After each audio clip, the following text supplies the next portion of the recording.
안녕하십니까. 방금 소개받은 김수국입니다. 제가 오늘 여기 와서 들은 거 놀랍게도 822회라는 겁니다. 그걸 이제까지 이끌어주신 여러 선생님들께서 정말 대단하신 분이라고 생각합니다. 제가 오늘 할 제목은 독일의 괴테와 쉴러, 이렇게 해서 두 사람이 세계 문학을 대표하지만 괴테와 쉴러는 아주 친한 친구면서 작품의 성향은 아주 다릅니다. 그래서 오늘 제가 여기서 말씀드리고자 하는 것은 여기에 쓰여 있는 것과 같이 프리드리히 쉴러 작품 하나에 대해서만 얘기하면은 그 시대 파악을 할 수가 없습니다.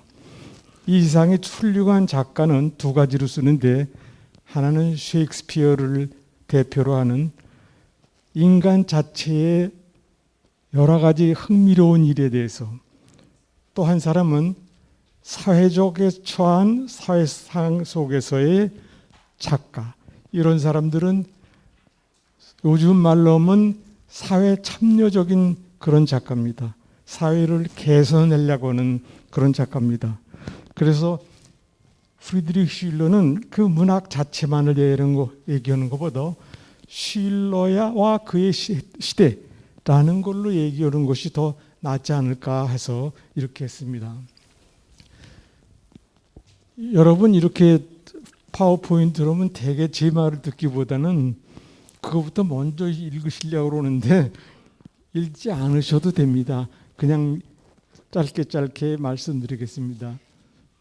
쉴러는 여기 쓰여 있는 것은 1759년에 태어났는데, 이때는 프랑스 혁명의 30년 전, 그러니까 가장 극심한 절대주의의 최고봉에 달했을 때고, 그 다음에 이 사람이 좀 더 살았을 때는 최고봉의 절대주의가 차차차차 기울어져서 민주화되려고 그러는 시대에 태어났습니다. 그럼 이 사람의 작품 경영은 어떤가? 그거를 이 사람이 바덴뷰텐베르크라는 조그만 나라인데 거기 인구가 한 50만밖에 안 됩니다. 그렇지만 굉장히 철저한 절대주의자가 임금이었습니다. 왕이었습니다. 그래서 어느 날 베랭간에 이 양반이 학교를 만들면서 모든 우리말로 하면 요 초등학교에, 거긴 그 당시 라전 학교라고 그러는데 우수한 성적 있는 사람은 다 내가 학교를 만들었으니 이거는 보내라 그랬습니다. 그런데 프리드리히 쉴러의 아버지는 대위였었는데 얘는 어렸을 때 목사를 되기 위해서 목사님한테 공부를 많이 했습니다. 이미 4-5살 때 성경을 라틴어 혹은 그리스어로 배웠는데 얘는 거기 안 들어갔으면 좋겠습니다. 이렇게 아버지가 정중하게 군주한테 말했더니 안 된다. 꼭 넣어라. 그래서 거기 강제로 입학했습니다. 그러면 입학하면 신학을 했으면 좋겠습니다. 그랬더니 신학은 전공이 없습니다. 그래서 할 수 없이 먼저는 법학을 했습니다. 그런데 그 학교가 어떤 학교냐? 한번 들어가면 일체 외부와 접촉이 없습니다. 면회도 안 됩니다. 면회가 만약에 될 경우에는 1분간만 군주가 허락하여서 됩니다. 그리고 여러분 제2훈련소 혹시 남자분들은 상상하시면 거기나 마찬가지입니다. 거기보다 더해서 면허도 없고 편지도 왕래하 못하고 일체 면허를 못 듣는데 특히 여자는 들어오면 안 됩니다. 이렇게 강제로, 예를 들어서 밥 먹는 것도 구령에 붙여서 먹는다고만 썼는데, 아마 옛날에 제가 학교 다닐 때 육사에서 직각으로 밥을 먹었다고 그런 말을 제가 들었는데 그렇게 하였던 모양입니다. 그러니까 여기서는 군대 생활을 했는데 쉴러는 군대 생활을 하기 아주 싫어했습니다. 그러나 어쩔 수 없이 해서 거기서 맨 처음에는 법학을 하다가 그 다음에 학교를 조금 더 크게 하면서 의학을 했습니다. 그 의학을 하면서도 법학보다 낫다. 왜냐? 그 당시 옛날에 할러라는 사람이 아주 시류 유명했는데 그 사람이 의사였거든요. 그래서 그 사람 흉내를 내서 그럼 나도 그걸 하겠다. 그랬습니다. 근데 여기서 셰익스피어를 만날 기회가 됐습니다. 아벨이라는 교수를 모셨는데 아벨은 계몽주의자입니다. 그래서 아는 것이 많고 그 당시에 유명한 니콜라이라는 사람이 있었는데 그 사람은 월간지를 발간하면서 계몽주의란 무엇인가 그런 걸 각 학자에게 돌렸습니다. 설문지로. 그럴 때 니콜라이가 뭐라고 그랬냐면 계몽주의자는 여행을 많이 하고 아는 것이 많고 그것을 현실에 적용하는 사람이다. 이렇게 했을 때 그 아벨이라는 사람이 계몽주의자입니다. 그래서 그 사람이 와서 좀 그 자유스러운 분위기를 띄웠습니다. 그때 이 사람이 셰익스피어를 강의했습니다. 셰익스피어는 어떤 분이냐면 여러분이 물론 다 아시겠지만 그 당시 유럽을 지배한 문학 이론은 삼통일, 시간과 사건과 행동을 일치시킨다는 삼통일의 일치가 문학에 있어 대단히 지배적인 것이었습니다. 그런데 셰익스피어는 그거를 깨뜨린 사람입니다. 어떤 사람은 셰익스피어는 무식해서 그것을 모른다. 삼통일도 모르던 사람이다. 그렇게 말하는 사람도 있는데 저는 그거보다는 셰익스피어는 영국이라는 나라가 전통적으로 대륙보다 좀 더 민주적입니다. 많은 민권운동을 해가지고 자유를 조금 찾아갔었습니다. 근데 셰익스피어를 얘기하니까 실러가 그 얘기를 듣고 바로 찾아가서 책을 빌렸습니다. 그래서 책을 많이 읽었는데 그 중에 여기 쓰여 있는 것이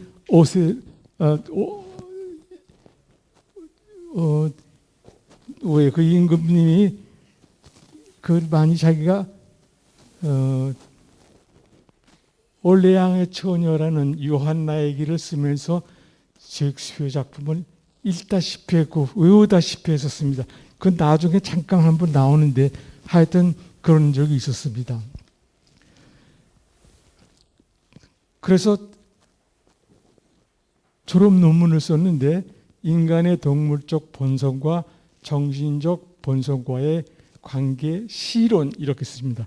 이게 나중에 이 사람 미학의 근본이 되겠고 그냥 그 미학만이 아니고 인간의 인성을 변경시키려고는 인간론, 교육론, 일본에서는 이 사람 그 논문 인간의 미적 교육에 대해서 그런 논문을 나중에 썼는데 그거를 교육 시리즈로 번역돼 나왔습니다.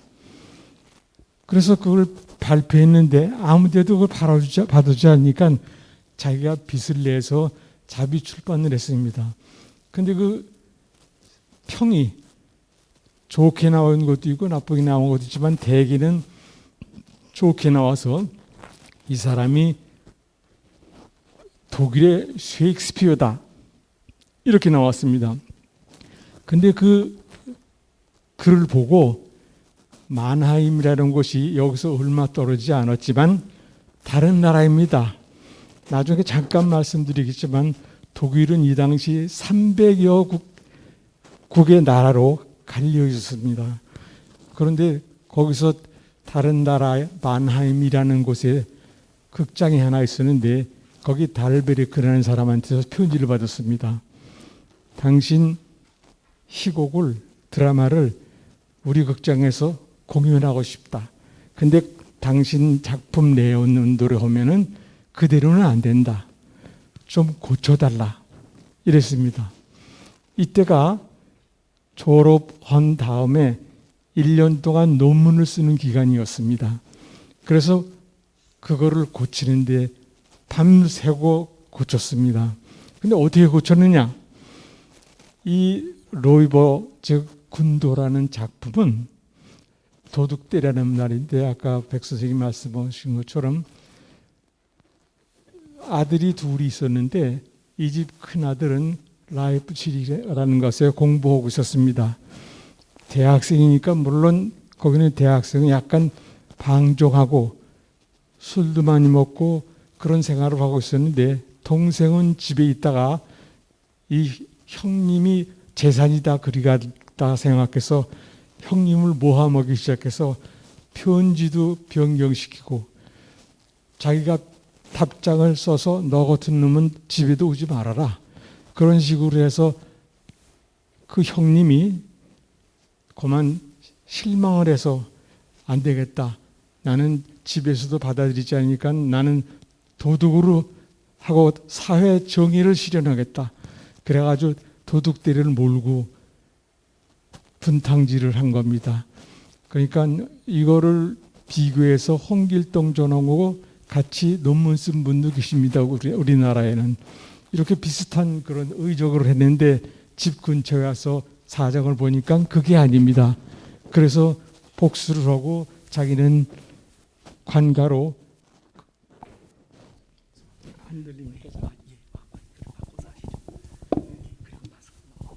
그래요? 괜찮습니까? 네, 아유 좋습니다. 그래서 와서는 복수를 한다는 그런 얘기입니다. 근데 거기 사용된 언어가 굉장히 파격적이고 이제까지 볼 수 없었던 영국에서 볼 수 없던 그런 것이 있었기 때문에 여기 그 당시 만화인 사람이 누군지 모르겠습니다. 공연을 보고 극장 안은 정신병동 같았다. 객석에서는 눈동자를 굴리고 주먹을 불끈 쥐고 소리를 질렀다. 난 모르는 사람끼리 서로 훌쩍이며 끌어안고 여자들은 거의 정신을 잃고 문으로 갔다. 그것은 마치 혼돈 속에서 안개 속에서 새로운 창조를 하는 것 같았다. 강박이 끝나고 커튼이 내려갈 때마다 힘찬 박수가 요란하게 울리고 사람들은 소리를 질렀다. 당시 이런 현상은 거의 없었다. 음모와 폭력에 대항하는 격정적인 이 작품은 프랑스 혁명이 일어나기 전에 독일을 이미 흔들어 놓았다. 이렇게 누군가가 이렇게 평했습니다. 그런데 이제 자기 작품이 나오고 극장에서 공연을 하니까 군대 생활하는 게 아주 싫어졌습니다. 더군다나 한번 가서 연극을 보고 난 다음에 저녁을 먹으면서 배우와 함께 이런 얘기 저런 얘기 그 작품에 대한 얘기 하다 보니까 그때 자기는 군복을 안 입고 갔습니다. 군대 생활하기가 싫습니다. 그래서 청원서를 놨었습니다.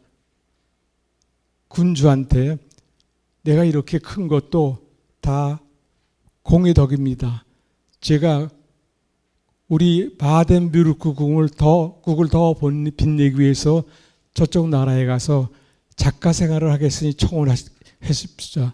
그랬더니 이런 자의 거절입니다.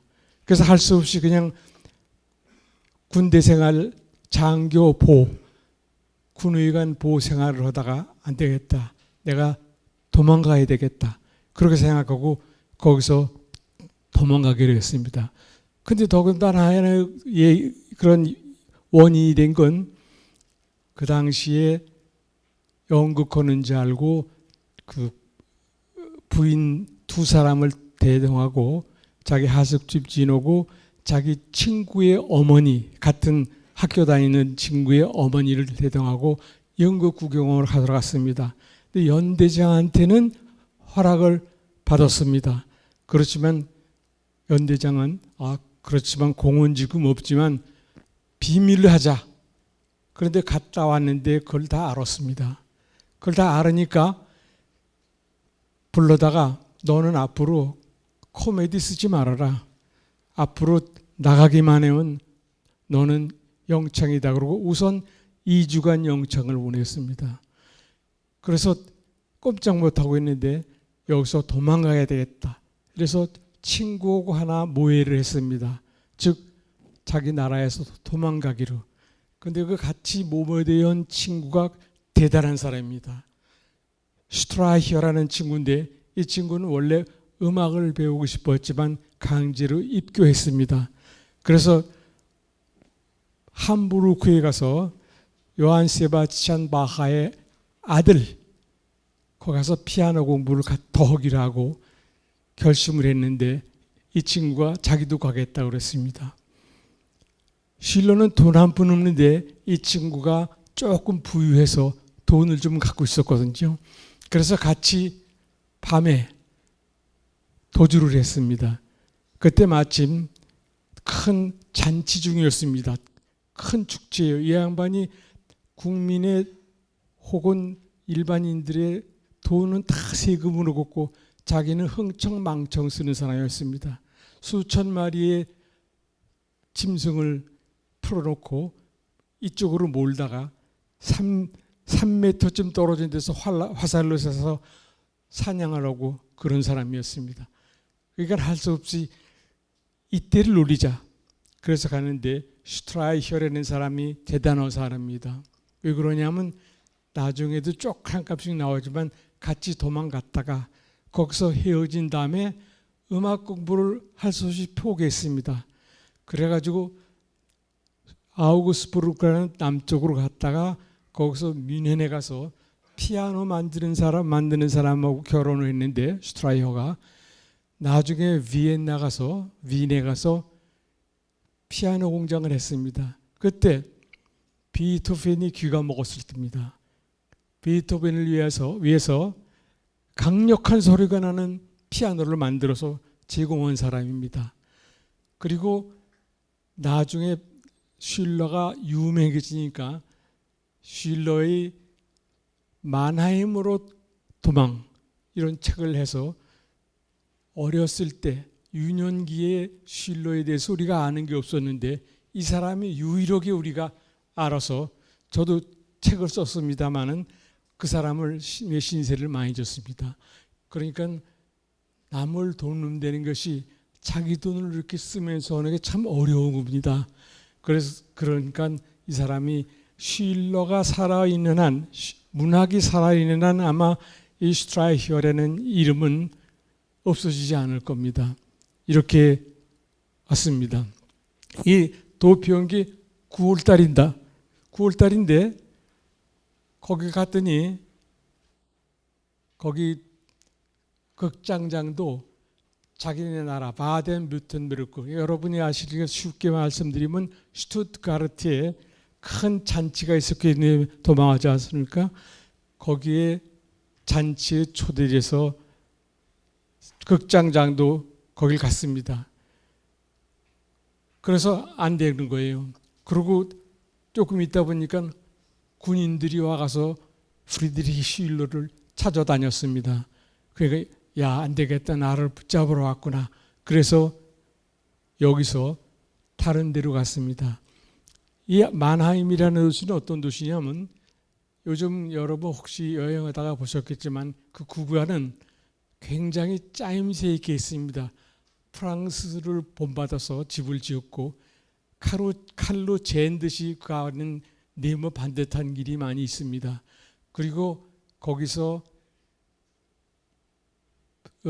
이태리의 많은 그 조각품을 본받아서 60여 개의 흉상, 전신상 이런 걸 만들어서 그리스 신화에 나왔던 그런 사람들을 새겨놓은 겁니다. 그래서 사람들이 많이 보러 오고 그런 것입니다. 근데 무일푼인데 지금 그 사람은 없고 가긴 해야 되고 그래서 조금만 기다리다가 그 극장장을 만났습니다.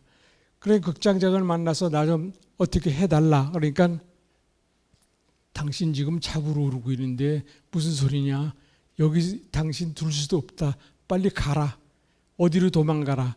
그래서 거기서 할 수 없이 프랑크푸르트가 가깝습니다. 그래서 프랑크푸르트 갔다가 거기서 돈이 없습니다. 그러니까 겨울이 되는데 여름 옷을 입고 바오바흐라는 조그만 도시, 조그만 마을 글로 걸어서 갔습니다. 인구가 거기 얼마 안 되는데 300명 인구 가운데 100명이 유태인입니다.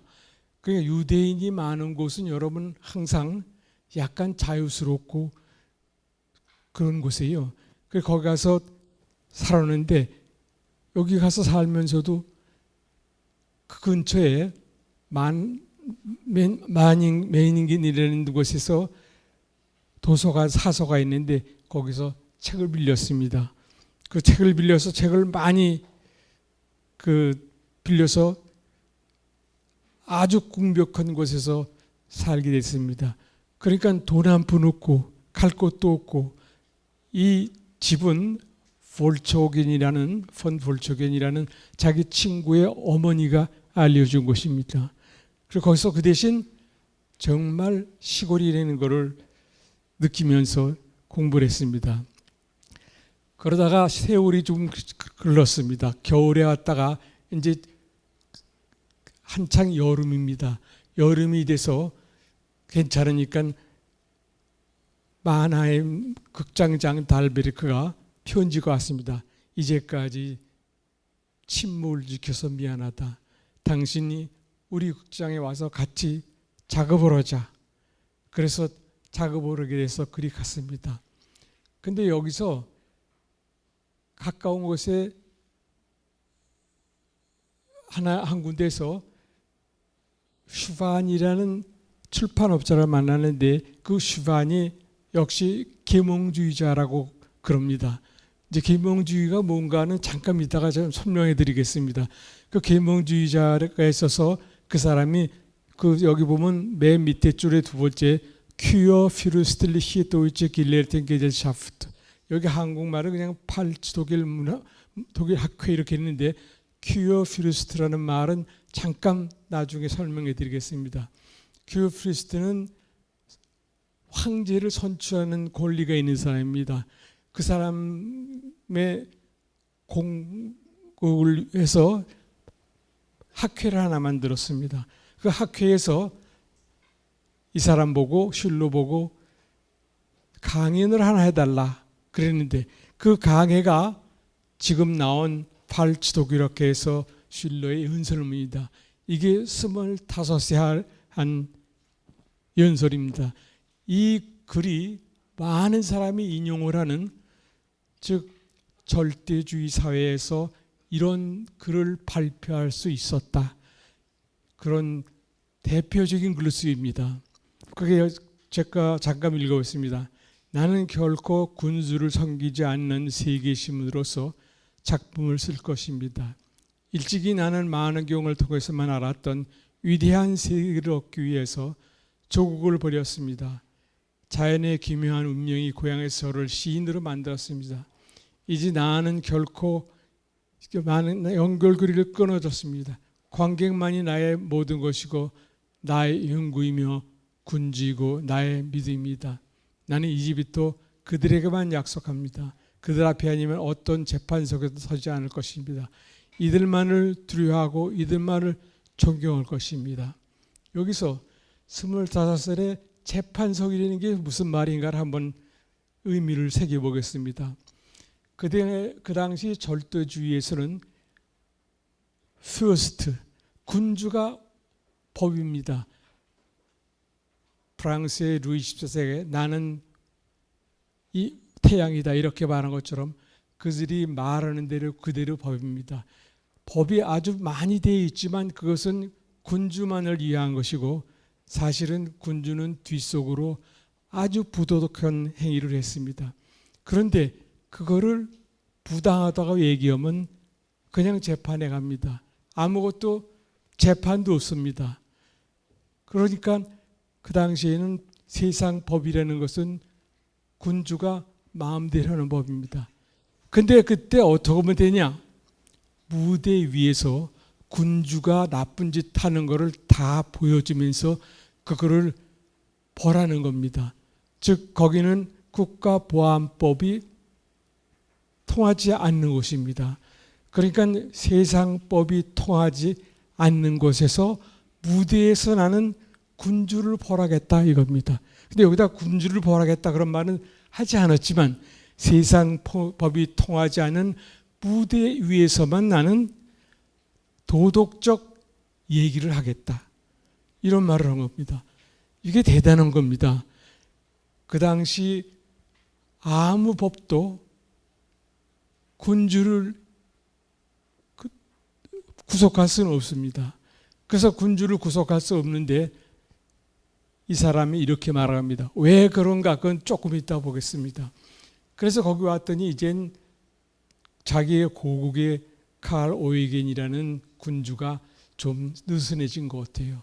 그러니까 달베리크라는 사람이, 이 사람도 귀족입니다만, 그럼 우리가 당신을 전속 극작가로 하겠다. 그러면서 1년에 300굴덴을 주겠다. 이렇게 했습니다.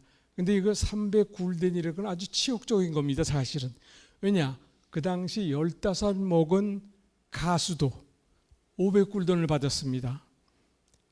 그러니까 이 사람한테는 너무나 적게 배웠기 때문에 자기가 신세를 진 그 볼초겐 부인한테도 이걸 받았다는 소리를 못했습니다. 그래서 여기서 이제 일단 살게 됐는데, 이 사람이 겨울에 여름 옷을 입고 나왔었지 않습니까, 지난번에. 그래서 옷을 많이 샀더니 슐러가 저 낭비벽이 대단한 사람이다. 배우들이 그러는 거예요. 그러고 못됐다. 그러면서 나쁜 소문이 돌기 시작했습니다. 근데 위엔에 조금 있으면 이제 프리메이스라는 단체 이름을 말씀드릴 텐데, 일리미네이트라는 이태리 말, 라전어로 된 말에 빛이라는 단체가 있었습니다. 그것이 프리메이슨하고 똑같은 건데 약간 독일의 미넨 쪽에는 좀 험했습니다. 그 사람은 군주를 없애버리고 혁명을 일으키자, 그리고 모든 사람이 사회봉사가 동포가 다 동일하다. 즉 칸트가 나오기 전에 이미 세계의 모든 사회동포가 형제라는 걸로 하면서 더 험한 것은 이제는 폭력을 사용해서 군주를 없애버리자, 그런 것이 있었습니다. 그런데 이 사람들이 프리메이슨 단체하고 협상을 했습니다. 우리 같이 하자. 그런데 들어보니까 무력 혁명을 하니까 안 되겠다 싶었어요. 그래서 들켰습니다. 그래서 그 수뇌부는 다 사형에 처했는데, 이 슐러가 하는 행동, 즉 로이볼을 만든 군도라는 드라마를 쓴 것과 여기 와서 하는 행동과, 영국도 피에스코의 반란이라는 것을 아직 공연은 안 했지만 공화주의적인 영국을 내고, 그러니까 달베르크가 야 이거 안 되겠다, 이거 곤란한데 그러고 있는데 마침 뮌헨 쪽에서 소문이 오기를, 달베르크는 자기가 귀족이면서 프리메이슨 회원일 수도 있는 프리드리히 슐러는 월급을 주고 있단다. 그런 소문이 돌으니까 달베르크도 이제는 당신은 안 되겠다, 떠나줘야 되겠다. 그러고 안 하게 됐습니다. 그런데 그 당시 사유가 어떻게 됐냐면, 여기 이거는 잘 안 보이실 텐데 이거 읽으시려고 그러지 마시고, 이거 뭐냐면 그리스적 사회는 우주의 진리를 궁극적으로 밝혀내려고 그러는 거지만, 히브리적 사유는 그런 거 알 필요 없다. 우리는 하나님의 말씀만 잘 순종하면 된다. 학자를 대우하는 것보다는 하나님의 말씀을 전달해서 우리에게 말해주는 게 좋다. 즉 그렇게 돼서 여기 5번을 보면 성장이란 원리를 밝히는 것이고 그것을 체계화한다. 그런데 수평적입니다. 근데 히브리 성경에는 인간과 신과의 관계를 수직적으로 성립하는 겁니다. 그러니까 이거는 그런 말하면 안 되겠지만 옛날에 어떤 사람이 우리 운동권만 얘기하고 그럴 때 구교, 캐토릭 교회가 있는 곳에서는 독재가 많다. 또 그런 건 아니죠. 그러나 하여튼 그렇게 말해서 예를 들어서 남아메리카 거기를 들었습니다. 거기 카톨릭이 많거든요. 그리고 그래서 그 독재가 많았었습니다. 전에는 그런 게 있는데 이런 그리스적 사회와 히브리적 사회라는 두 사상이 서양의 주류를 이루고 있습니다. 이것 됐다 저것 됐다 바뀝니다. 그것을 제가 요약해서 여러 참고서를 보기 요약해 놓은 그런 것입니다.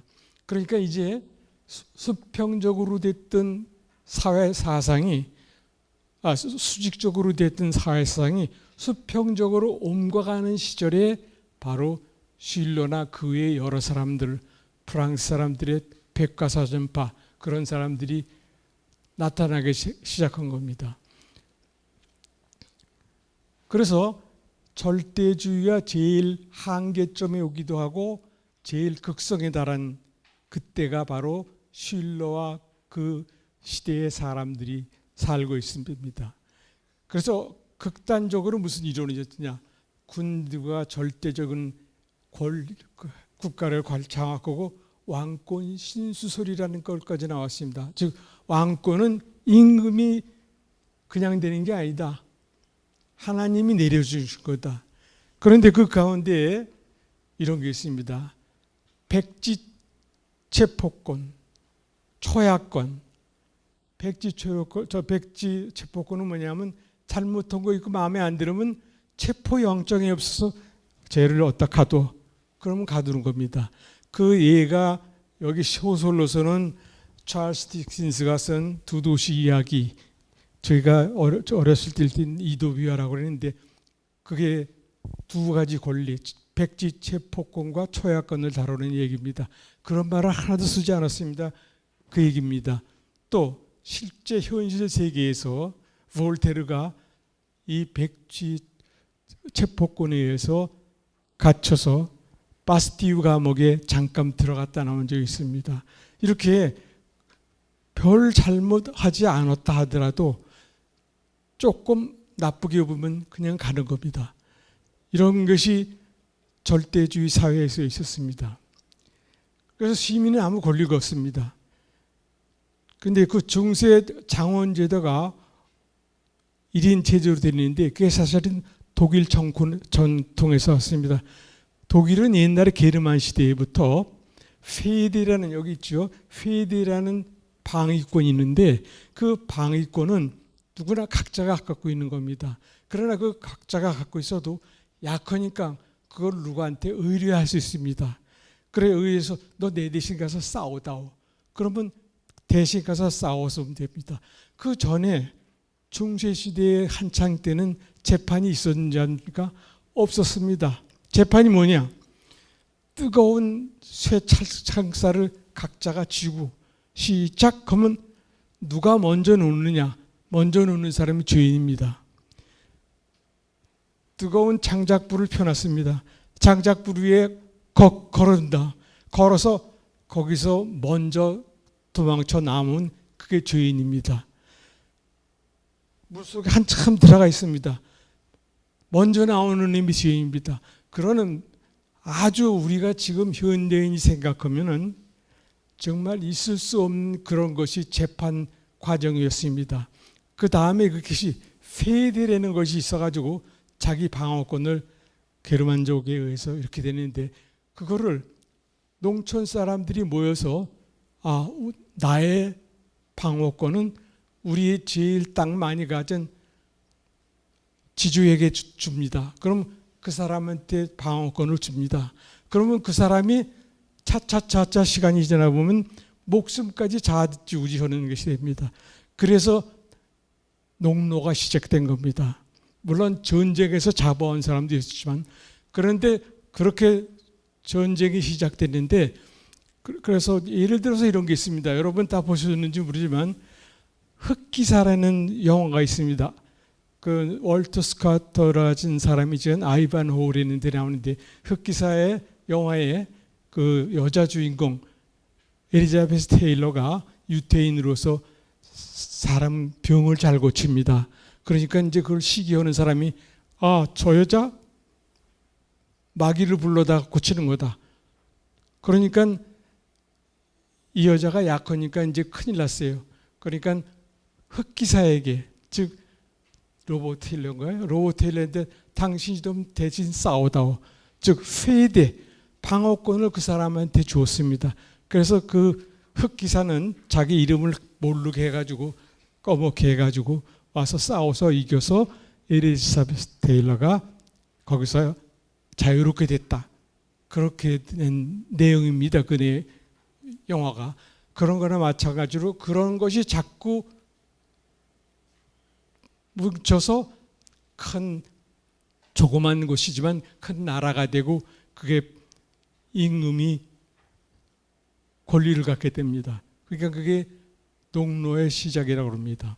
그런데 혹시 여러분, 이건 다른 얘기인데 독일시나 유럽시를 가면 황제도시라는 걸 들었을 모릅니다. 그게 여러 곳에 많습니다. 그 황제도시는 왜 황제도시가 됐냐?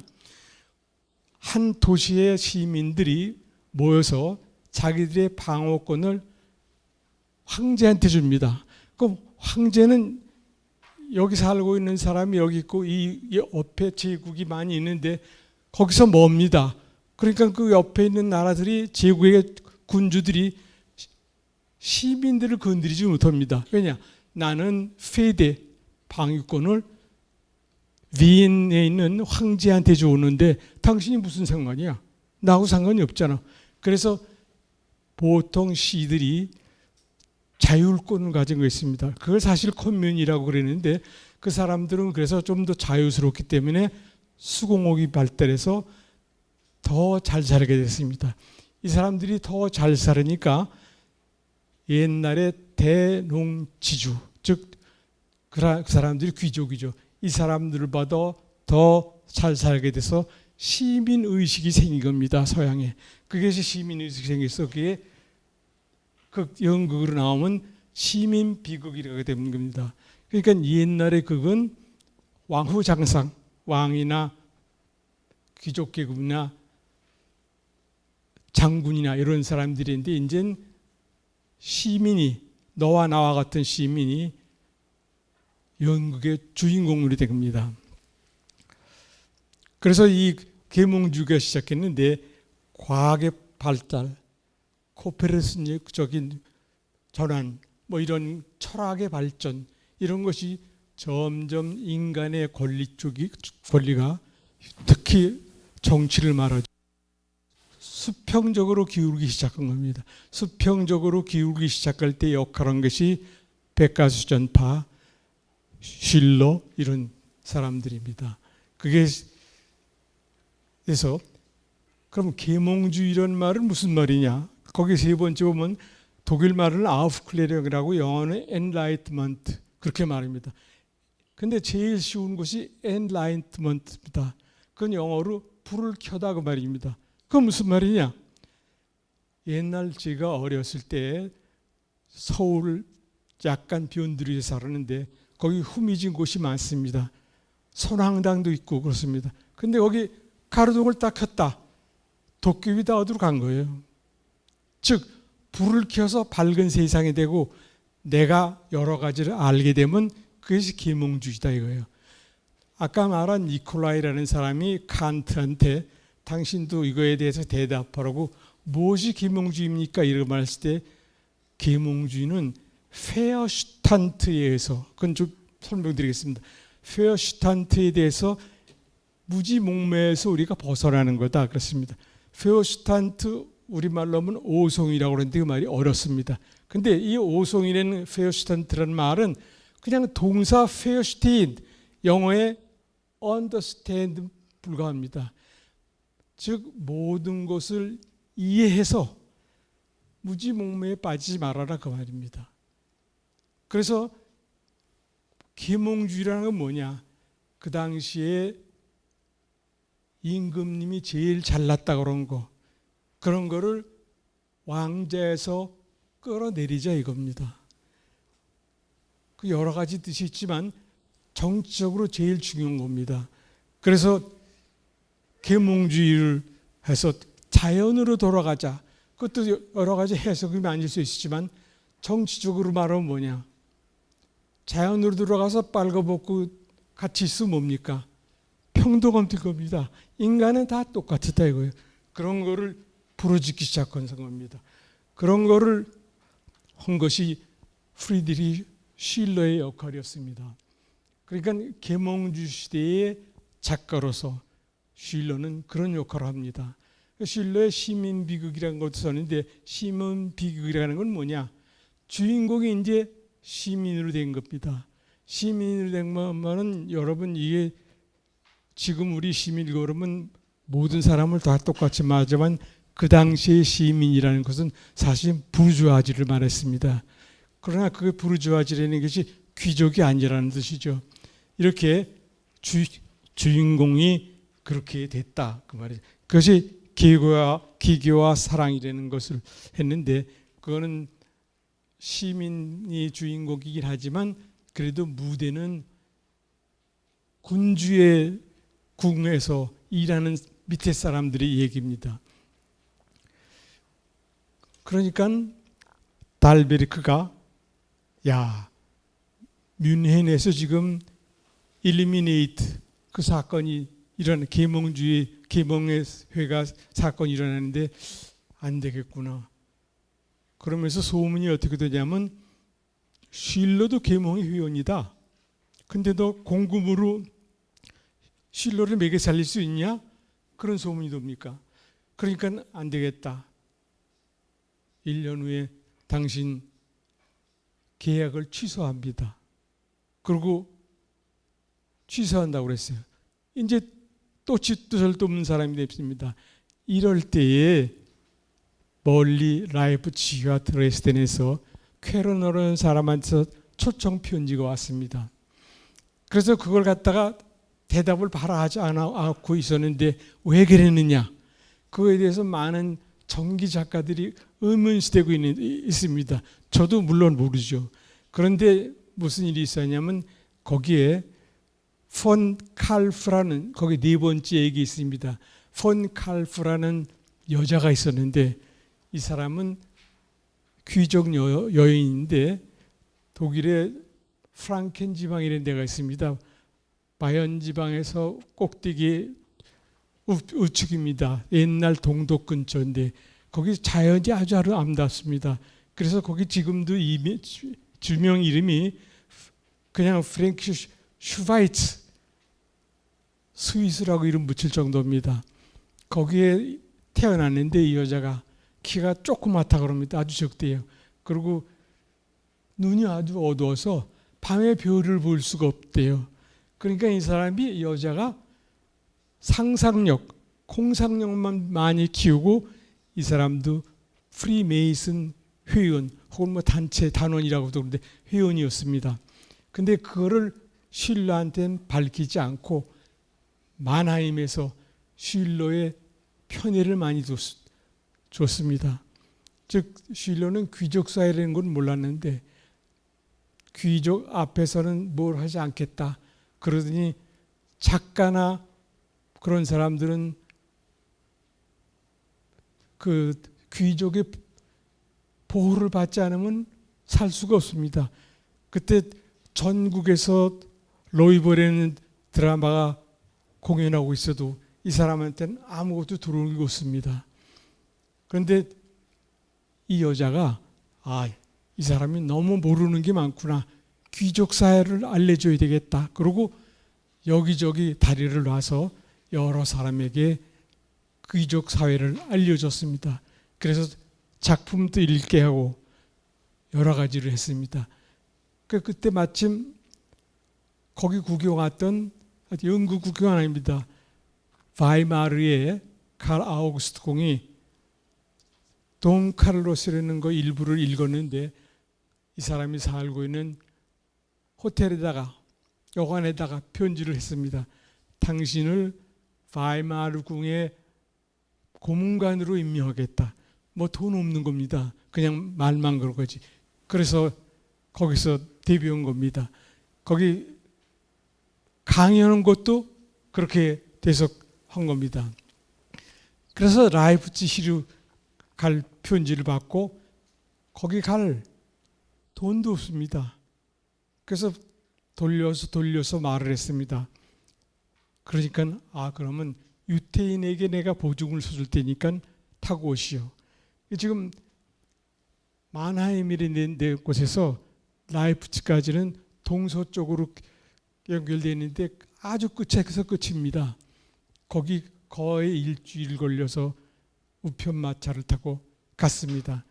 가서 시골에 방을 얻어줬습니다. 당신 여기서 그냥 살아라. 그리고 걱정 말아라. 작품만 써라. 그래서 그리 갔는데 그럼 그거를 초대한 한 퀘르너라는 사람은 어떤 사람이냐? 원래 그 아버지가 신학자입니다. 근데 대단히 부유한 사람이에요. 부유한 사람인데 이 아들, 퀘르너 아들, 그 사람이 어떤 여자하고 결혼하려고 그러는데 그 여자가 집안이 좀 비천해요. 비천하다고 그래도 그것도 아니고 그냥 그 귀에 달고 있는 이 판 새기는 사람의 그림 그리는 사람. 그래서 허락을 하지 않았습니다. 그러니까 아버지하고 언제나 다툼이 있어요. 그래 아버지한테 그래도 순종하고 그러는데 로이보라는 걸 보니까 아버지와 아들과의 사이가 그렇게 싸운다는 걸 보고 또 그 로이보의 공화정을 많이 얘기했거든요. 그거는 물론 공연 때는 그런 말을 못했습니다. 그 책을 보면 글이 나오니까 내가 이 사람을 초대해야겠다. 그래서 초대해서 온 겁니다. 그리고 와서는 시골에 그 맨 위에 골리스라는 마을에다 방을 하나 얻었습니다. 거기다가 살라고. 근데 여기서 입대까지 가난하게 살고 그러다가 벼랑간에 부유한 건 아니지만 먹고 살 걱정을 안 하고 그러니까 행복해서 친구들이 다 모이고 그러니까 친구 술자리에서 발표하려고 시를 하나 썼습니다. 그게 환희의 송가라는 겁니다. 나중에 베토벤이 슐러는 1805년에 죽었는데 1807년에 베토벤이 했습니다. 그런데 그 전에도 많은 작곡가들이 환희의 송가 그거를 작곡을 한 적이 있습니다. 그래서 만일 나중에 슐러가 연극을 하고 와서 그 집에 가 있는데 집에까지 와서 젊은 사람들이 환희의 소음과 노래를 막 부르고 그랬습니다. 그런데 이 소음가가 어떤 식이냐? 프리메이슨식입니다. 프리메이슨식이라는 건 뭐냐? 사해동포가 내 형제다. 나는 이것으로 정말 기쁘게 느낀다. 우리는 동포에 사해 다 사랑하면서 살아야 된다. 그런 내용입니다. 그런데 이게 프리메이슨의 모토나 마찬가지입니다. 프리메이슨은 세계가 다 같은 동포라는 걸로 되고 있습니다. 그래서 여기서 라이프치히에서 생활하는데 거기서 쓴 작품이 그 밑에 세 번째는 돈 카르로스 오고 역사책을 오고 또 옛날 사람들은 편지를 많이 씁니다.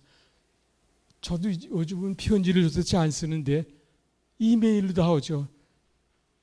이메일로 지금 우리 여기 철학교에서 오고 같이 온 것도 다 이메일로 했습니다. 근데 이메일로 하면 어떻게 됩니까? 조금 이따 다 지워버립니다. 그러니까 현대인에게는 편지가 남아나는 게 없죠. 공문서밖에. 그런데 옛날에는 편지가 많이 왔다 갔다 해서 이 퀘르너하고 왔다 갔다 한 편지도 굉장히 두꺼운 게 몇 권입니다. 그래서 자기하고 가까이 거리에 있어도 편지를 그렇게 많이 씁니다. 돈 카르로스라는 걸 썼는데 돈 카르로스도 나중에 책으로 나오지만 문제가 되는 겁니다. 뭐냐면 스페인입니다. 스페인에 필립 왕이 있었는데 쭉 봐도 좀 심심해요. 그놈이 그놈 같고 신하들이. 그런데 마르퀴스라는 새로운 이름이 등장했어요. 그러니까 이 사람이 누구냐? 요즘 전투를 많이 하고 승리를 왔습니다. 그럼 데리고 와라. 그래서 데려가서 대화를 하는데 이렇게 말합니다. 너 참 공을 많이 세웠다지. 봐라. 우리나라가 이렇게 평화스럽다. 그러니까 돈카르스가 뭐라고 그러냐면, 전하, 이거는 공동묘지의 평화입니다. 그러니까 이름 봐라 속으로 생각하면서 이름이 신경 모양이다. 이렇게. 그래, 그럼 넌 뭐 어떻게 할 거냐? 그러니까, 전하, 사상의 자유를 주십시오. 시민에게 사상의 자유를 주십시오. 그러면 전하는 이 다음에 미래에 오는 전하가 될 것입니다. 그러니까 좀 기분이 상했지만 새로운 말을 하니까, 그래? 그럼 너 하여튼 내 부하가 잘 되라. 그러면서 원하는 게 뭐냐? 그러니까 하나가 있습니다. 근데 그게 뭐냐? 그게 이임금이입니다. 그 이임금이 원래 프랑스의 프린세스하고 약혼을 하려고 그런 마음 먹었는데 그걸 자기 아들한테 줬습니다. 아들이 약혼을 했습니다. 그래서 왔는데 보니까 너무나 이뻐요. 그러니까 그걸 자기가 차지했습니다. 이런 거는 옛날엔 많습니다. 중국 역사엔 그렇게 태반이에요. 그 춘추전국 시대에 보면. 그런데 이미 그 공주와 신부감과 왕자는 사랑을 만나서 여러 번 데이트를 했었거든요. 이 왕자가 잊지를 못하는 거예요. 근데 왕자는 원래 어떤 사람이냐?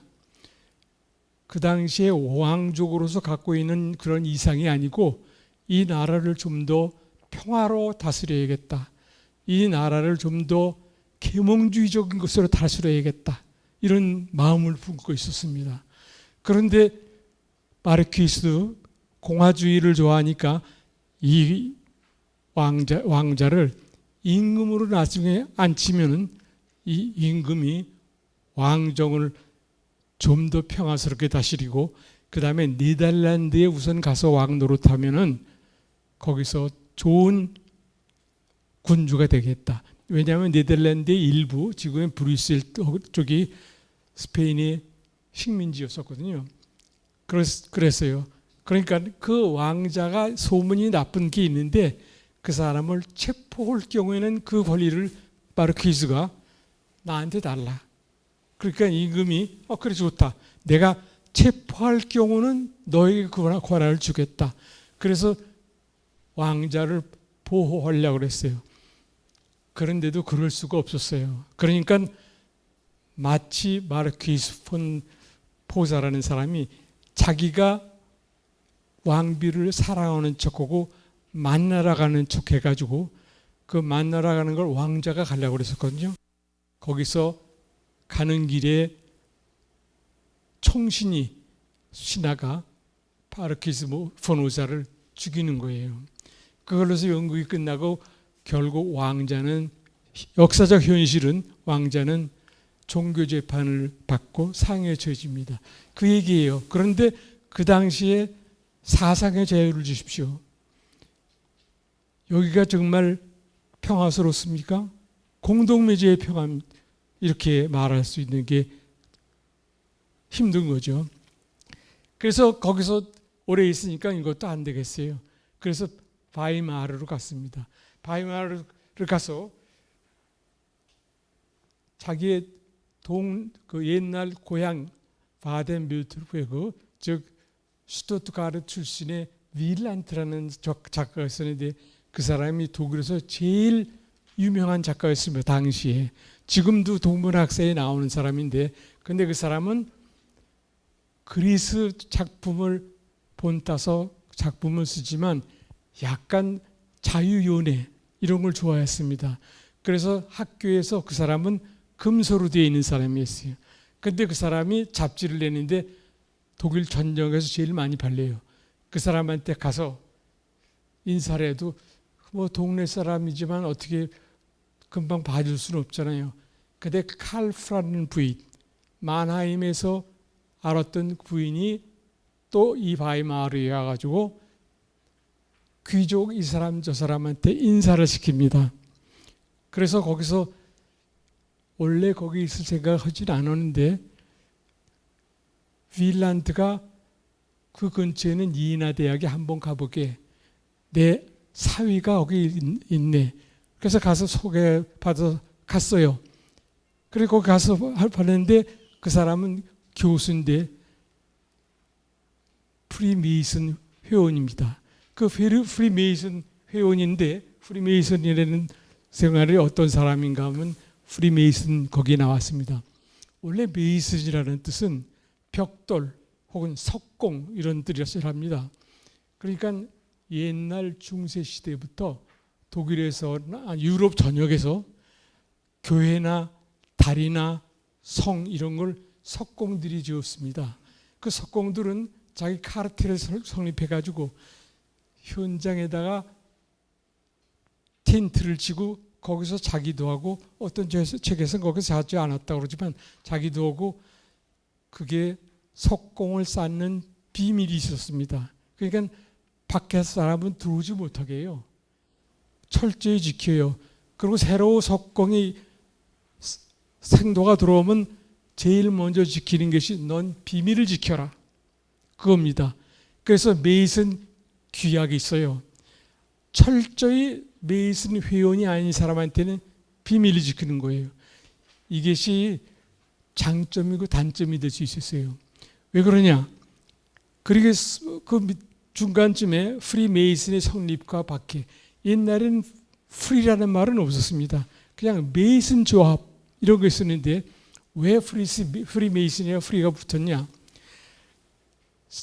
우리가 그 요즘 신비주의에서 많이 나오고 혹은 그냥 오락 프로그램에서 많이 텔레비에서 하고 있는 템플라이트, 성단 기사라는 것이 생겼습니다. 그 당시에 1000년대에 생겼으니까 굉장히 오래됐죠.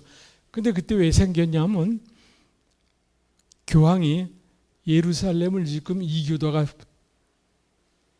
차지하고 있다. 이걸 가서 때려부수고 너희들이 그걸 가서 지켜야 되겠다. 그리고 제1차 십자가 전쟁을 일으켜서 가서 이겼습니다. 그래서 거기 이긴 사람들이 성 바깥에다가 진을 치고 있었는데, 이 사람들이 본부에 있는 사람들이 뭘 했냐면 그거를 교황한테 성당 기사라고 좀 교황님께서 뭐 의식 있잖아요. 이걸 해 주십시오. 그래서 그럼 좋다. 그래서 성당 기사가 되는데, 성당 기사가 그러니까 유럽에도 있고 예루살렘 성 밖에도 있습니다. 근데 이 사람들이 돈을 많이 벌었습니다. 어떻게 보냐? 거기 길이 길잖아요. 그러니까 거기 순례 가는 사람이나 혹은 제2차, 3차 가는 사람들도 돈을 이 본부 쪽 프랑스에다가 맡기면 프랑스에서 그걸 갖고 있고, 예루살렘 가면 예루살렘에 있는 성당 기사가 그 돈을 다시 주는 겁니다. 그러니까 은행 역할을 한 거예요. 그러면서 이자를 많이 붙여서 살았으니까 그 사람들이 아주 부자가 됐습니다. 그런데 1300년경에 와서 프랑스 임금이 빚을 많이 진 거예요. 돈이 없어요. 그러니까 성당 기사를 이단이라고 해서 데려다가 박해를 했습니다. 근데 이단이라고 붙일 원인도 있습니다. 뭐냐? 성당 기사도 자기들이 규약을 정해서 그 사람들 이외에는 일체 비밀을 얘기 안 합니다. 이것이 끝까지 쭉 갔었는데 미국 가서 없었습니다. 민주주의 사회이기 때문에. 이 사람들이 언제나 박해받으려면 높은 성당의 그 주교나 이런 사람들이 너희들 이교도랬지? 다 얘기해봐. 뭐 고문해도 말 안 들으니까 죽이고 그랬습니다. 그래서 1300년경에 프랑스 왕이 자기가 약간 돈이 없어졌습니다. 파산지경이에요. 그러니까 핑계를 댔는지 성당 기사들을 데려다가 세인강에서 별 고문을 다 하고 얘기하라고 그래가지고 다 죽이고 그 재산을 다 뺏었는데 일부의 기사들이 스코틀랜드로 도망갔습니다. 그리고 스코틀랜드로 이 사람은 석공 기술이 없는 사람 아니에요. 석공 기술이 없지만 거기서 영국하고 전쟁이 벌어졌을 때 기사니까 전쟁을 많이 해서 승리도 오고 지기도 오고 그래서 이 사람들에게 대해서는 프리라는 말을 붙여서 프리 메이슨이라는 게 생겼습니다. 그게 한참 비밀 단체로서 성업을 또 이뤘습니다. 왜냐? 그 당시 수직으로 됐던 사회가 수평으로 되는 그런 사회가 되니까 사상범들이 많이 나옵니다. 그러니까 이 사람들이 어디로 도망가냐?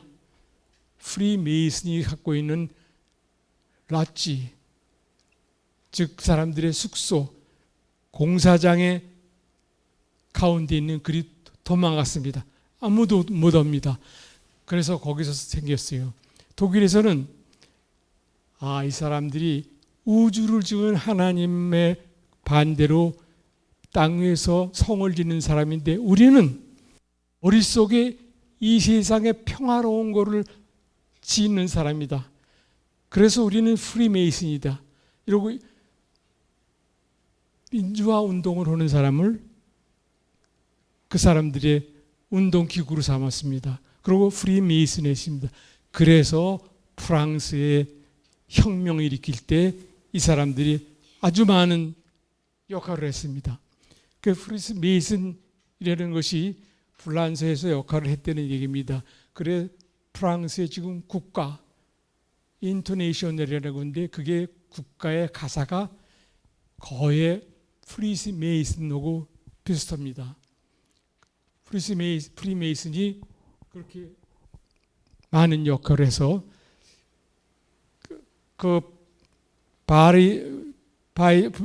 세 번째 프리메이슨 2의 발미 전투에 나간 지원군의 노래가 그런데 그때 혁명 정부를 대표해서 싸운 장군과 구세대를 대표해서는 독일 사람입니다. 그 대표가 다 프리메이슨 사람들입니다. 그러니까 둘이 우리 적당히 군대에 전투를 하자. 그래서 전투가 크게 일어나지 않고 혁명군도 그대로 혁명군을 유지하고 그 프리메이슨 그러니까 반혁명군들 그 사람들은 다시 철수했습니다. 그 반혁명군 가운데 온 사람도 괴테도 왔습니다. 전투에 그런 거 있습니다. 근데 거기서 시를 줬는데 시사하고는 전혀 관계없는 그런 것이 했습니다. 그 다음부터 프리메이슨 회원들이 아주 많았습니다. 예를 들어서 피터 데지에 러시아의 피터 데지도 그 사람 대단한 사람이잖아요. 자기 신부를 숨기고 그 네덜란드에 가서 선박 건조는 노동자로 이룬 사람 아니에요. 그 사람도 프리메이슨으로 입단했지만 자기가 딱 임금이 되게 나니까 그 좀 찜찜하거든요. 민주화니까. 그래서 잘 안 했다는 말이 있습니다. 자, 근데 그 맨 밑에 있는 중에서 미국이 프리메이슨 사람이 많았습니다. 미국의 독립운동도 프리메이슨. 왜냐하면 맨 처음에 보스턴 차 사건이라는 게 있었습니다. 차 사건은 뭐냐면 영국 아마 짐은 영국 게 아니고 저 인도에서 왔을지 모르겠습니다. 차를 우리가 마시는 차 잔뜩 실은 3개의 배를 워싱턴 그 프리마우스인가 대놨습니다. 근데 그것이 내려오면 미국 사람들한테 세금을 무지하게 많이 걷습니다. 그러니까 프리메이슨 사람들이 모이는 게 있었는데 카페에 거기서 야 우리는 오늘 거기 가서 그 배를 때려 부수자. 그래서 우르르 몰려가서 거기 있는 차를 다 바다로 동댕이 쳤습니다. 그걸 바닥에 쳐니까 전쟁이 나기 시작한 거예요. 그래서 미국 독립전쟁이 나옵니다. 물론 그 안에 여러 가지 일이 있어서 그렇게 됐겠죠. 근데 프리메이슨이 미국에 가서는 비밀이 아닙니다. 왜냐? 민주사회에서 그 전에 하도 비밀 안 지키고 그러니까 이런 말들이 있었거든요. 유럽에서는 야, 네가 프리메이슨인지 아닌지 모르겠는데 만일 너희끼리 프리메이슨 죄를 지어서 왔으면 너희끼리 어떻게 신호를 해가지고 프리메이슨 회원인지 알면은 죄를 더 가볍게 할 거 아니냐. 너희 그러면 안 된다. 뭐 이런 말도 있었고 막 그랬습니다. 미국도 그렇게 많이 프리메이슨이 있었습니다. 그래 벌써 시간이 다 돼서 좀 빨리 하겠습니다. 예나 대학에서 이 사람이 갔다가 교수가 됐습니다. 역사를 많이 했는데. 그런데 옛날에 대학에서는 봉급을 받는 교수가 있고 봉급을 안 받는 교수가 있습니다. 그런데 슐러의 경우는 2년 동안을 받지 않는 사람이에요. 그래서 실망을 했는데 하여튼 그때의 취임연설이라는 게 있습니다. 혹은 지금도 독일은 어떤 A 교수가 B라는 학교로 가면은 초임이지 않습니까? 다른 학교에 있었다 하더라도 그러면 취임 연설을 합니다. 그 연설이 유명한 게 많습니다. 벌써 그때 슐러 시대부터 그런 연설이 있었습니다. 근데 이나 대학은 어떤 대학이냐? 독일에서 가장 자유스러운 분위기였습니다. 그래서 피히테, 쉘링, 나중에는 헤겔까지도 온 적이 있습니다. 여기서 취임 연설을 했는데 보편사라는 무엇인가 그런 얘기입니다. 그것이 바른 게 아니고 역적으로 역사를 보는 겁니다. 그런 병이 많이 났었는데 그거 그만두고 오고 덴마크에서 오기 전에 슐러가 프랑스 혁명 정부에서 명예시민증을 줬습니다. 명예시민증은 뭐냐 하면 그 사람의 희곡을 로이버를 많이 상연하고 그러면서 했는데 사실 많이 변경시키고 그 명예시민도 사인한 사람들이 사인한 지 5년 후에나 받게 됐습니다. 그때 이미 사인한 사람은 다 단두대에서 죽었습니다. 로베스피에르, 당통, 마레 이런 사람이 이미 다 죽은데요. 근데 그 주위 사람들, 슐러의 주위 사람들이 다 그거 받지 말라는 거예요. 그러니까 슐러는 아무 말도 안 합니다. 아무 말도 안 하고 그냥 받아서 갖고만 있었어요. 그래서 그걸로 쓴 논문이 인간의 미적 소환이라는 건데 그 내용을 좀 하면은 인간에게는 슐러가 말하는 것처럼 에고이즘이 많이 있습니다. 근데 에고이즘은 사실은 칸트가 말하는 것처럼 전원명령으로 그걸 극복해야 되는데 슐러는 그 전원명령으로 하지 않고 그 사이에 하나의 새로운 충동이 있다는 거예요. 그래서 인간의 충동에는 소재 충동, 이거 우리나라 말로는 어렵습니다. 그러나 제가 아주 쉽게 말씀드릴게요. 슐러는 자기 고향을 방문하게 되는데 거기 고향에 가니까 아주 조각을 잘하는 사람이 있었어요. 그 조각을 잘하는 사람이 이 사람의 흉상을 새겨주겠다고 그러는 거예요. 그래서 거기 가봤어요. 가니까 그냥 돌덩어리예요. 그 돌덩어리인데 그걸 새기는 걸 보니까 하나하나 새기는 게 자기의 모습이 나타나는 거예요. 그래서 소재 충동이라는 뭐냐? 돌덩어리. 인간의 무엇이든 될 수 있는 에고이즘이라고 생각한 거예요. 그런데 그것이 에고이즘인 건 뭐냐면 인간은 시간 내 존재다. 즉 시간 안에서 나는 목숨을 붙이려면 이렇게 말해야 되고 좋은 직장에 가려면 이렇게 말해야 되고 양심에 거리끼는 것 없이 다 해야 되겠다. 그것이 소재 충동이에요. 그런데 그거를 다 없애려고 그러는 충동이 있어요. 형식 충동이라고 합니다. 이 사람 책에서. 그 형식 충동이 뭐냐? 지금 쉽게 말하면 돌덩어리에서 슐러 자신의 형상을 만들려고 그러는 거. 그거를 소재 충동에서 이제 형식 충동, 형식으로 바꾸는 거예요. 그런데 그 충동은 유희 충동, 그걸 새기려고 그러는 그런 충동이 있어야 된다 이거죠. 그래서 새기려고 그러는 충동은 뭐냐? 에고이즘을 없애버리려는 것을 미적으로 바꾸면 된다. 이것이 슐러가 말하는 미적 교육입니다. 이거를 칸트가 자기의 그 다음 책에서 실로 씨가 이렇게 말했는데 서문에서 나는 그렇게는 생각하지 않다. 이래서 그걸 안 했다고 합니다. 근데 제가 지금 말하는 이 얘기를 서양 사람은 다 이해해서 그런지 몰라도 이렇게 말하는 사람이 도대체 없습니다. 저는 꼭 이렇다고 생각하거든요. 즉 돌덩어리를 아름다운 흉상을 만들기 위해서 쪼아려고 하는 작업, 그거 아름답게 됐을 때 이것이 미적 교육으로 된다. 그러면 나중에 좋은 국가를 이룰 수 있다. 그래서 그거를 비약으로 많이 그게 됩니다. 실로와 그때 만나는 거는 그만 되겠습니다. 이제 실로가 나중에는 베를린으로 간 적이 있습니다. 근데 거기서 왕자가 3번이나 초대를 했었는데 거기서 결정적으로 내가 당신한테 3,000달러를 줄 테니까 이리 와라. 근데 답을 보류한 다음에 와서는 안 가겠다.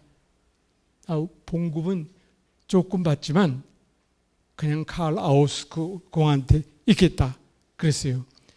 근데 실로가 그 다음에 무척 아팠는데 항상 감기가 겨울마다 없은 적이 없습니다.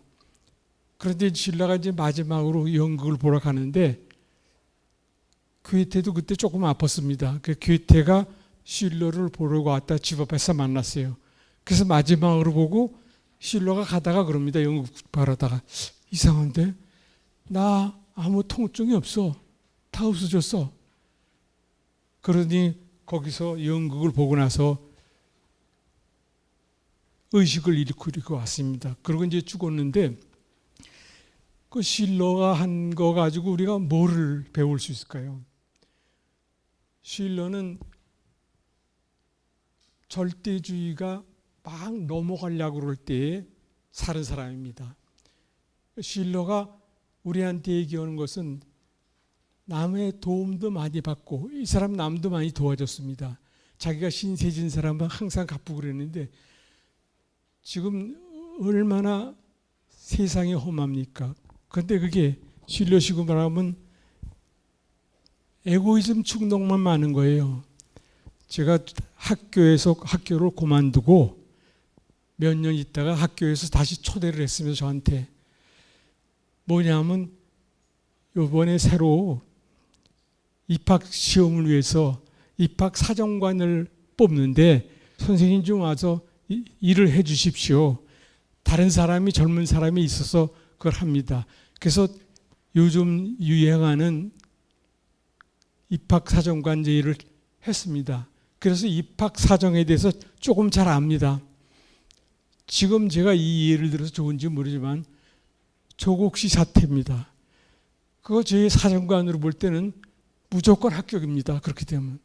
근데 그거를 잘못하지 않았다고 그러는 게 저는 우선 선생인 저로서 야, 이거 우리가 교육을 잘못 시켰구나 이렇게 생각하지만 우리는 옛날에 실로 시대에 군주는 그랬다고 그랬지만 그 나머지 사람들은 그래도 도덕적으로 살려고 그랬습니다.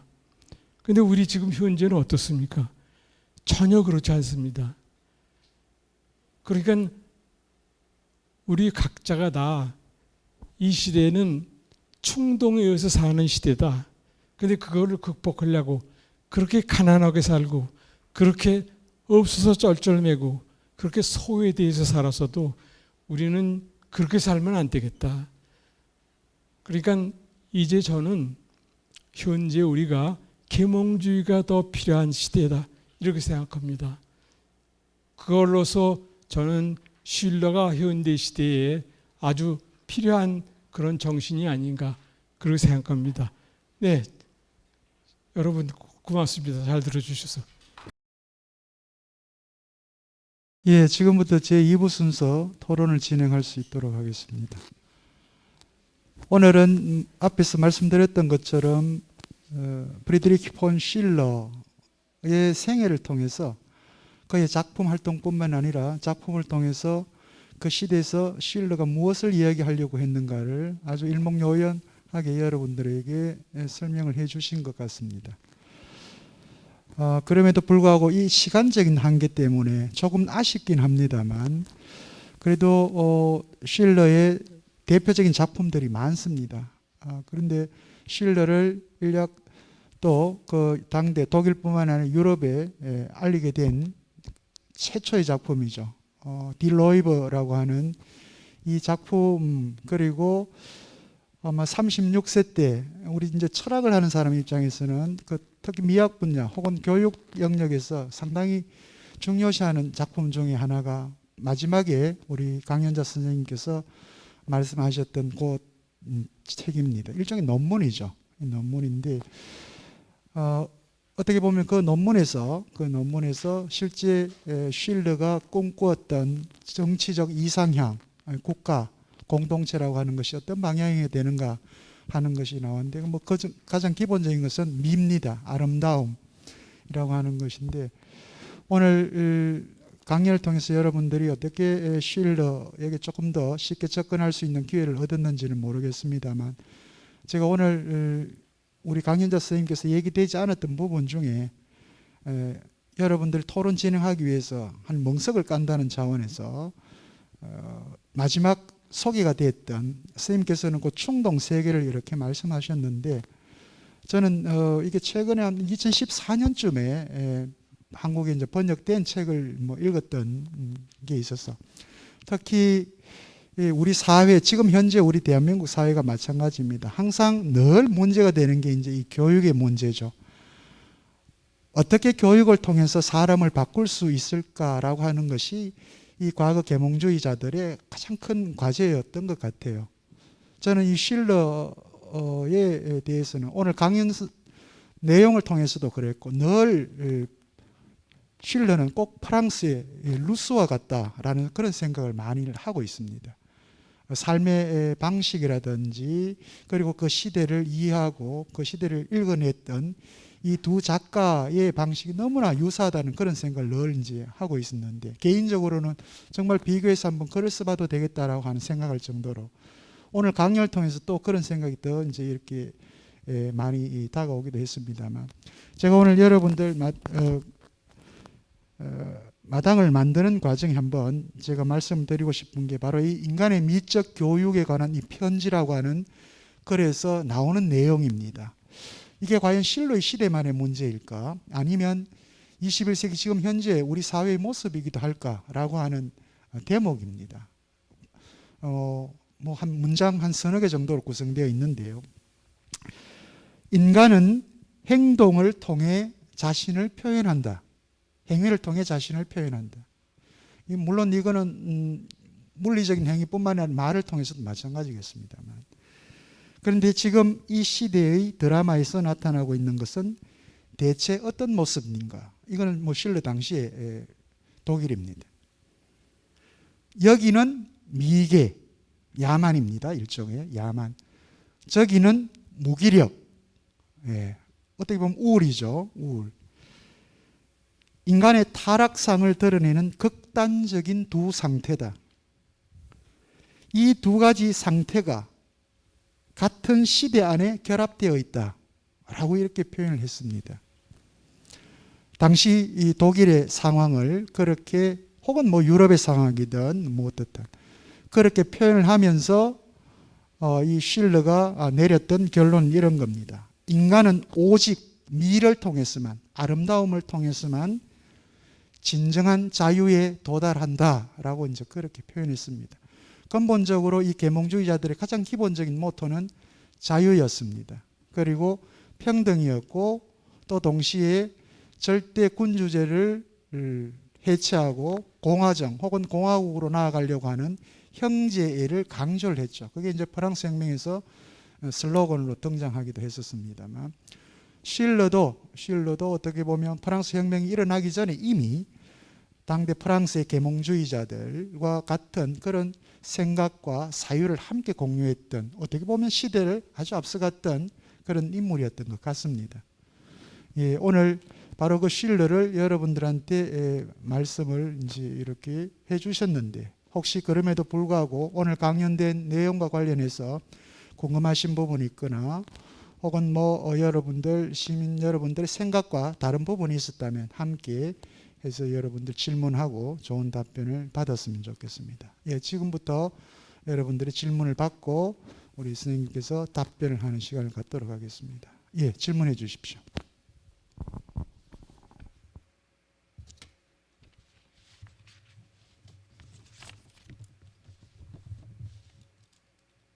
예, 선생님.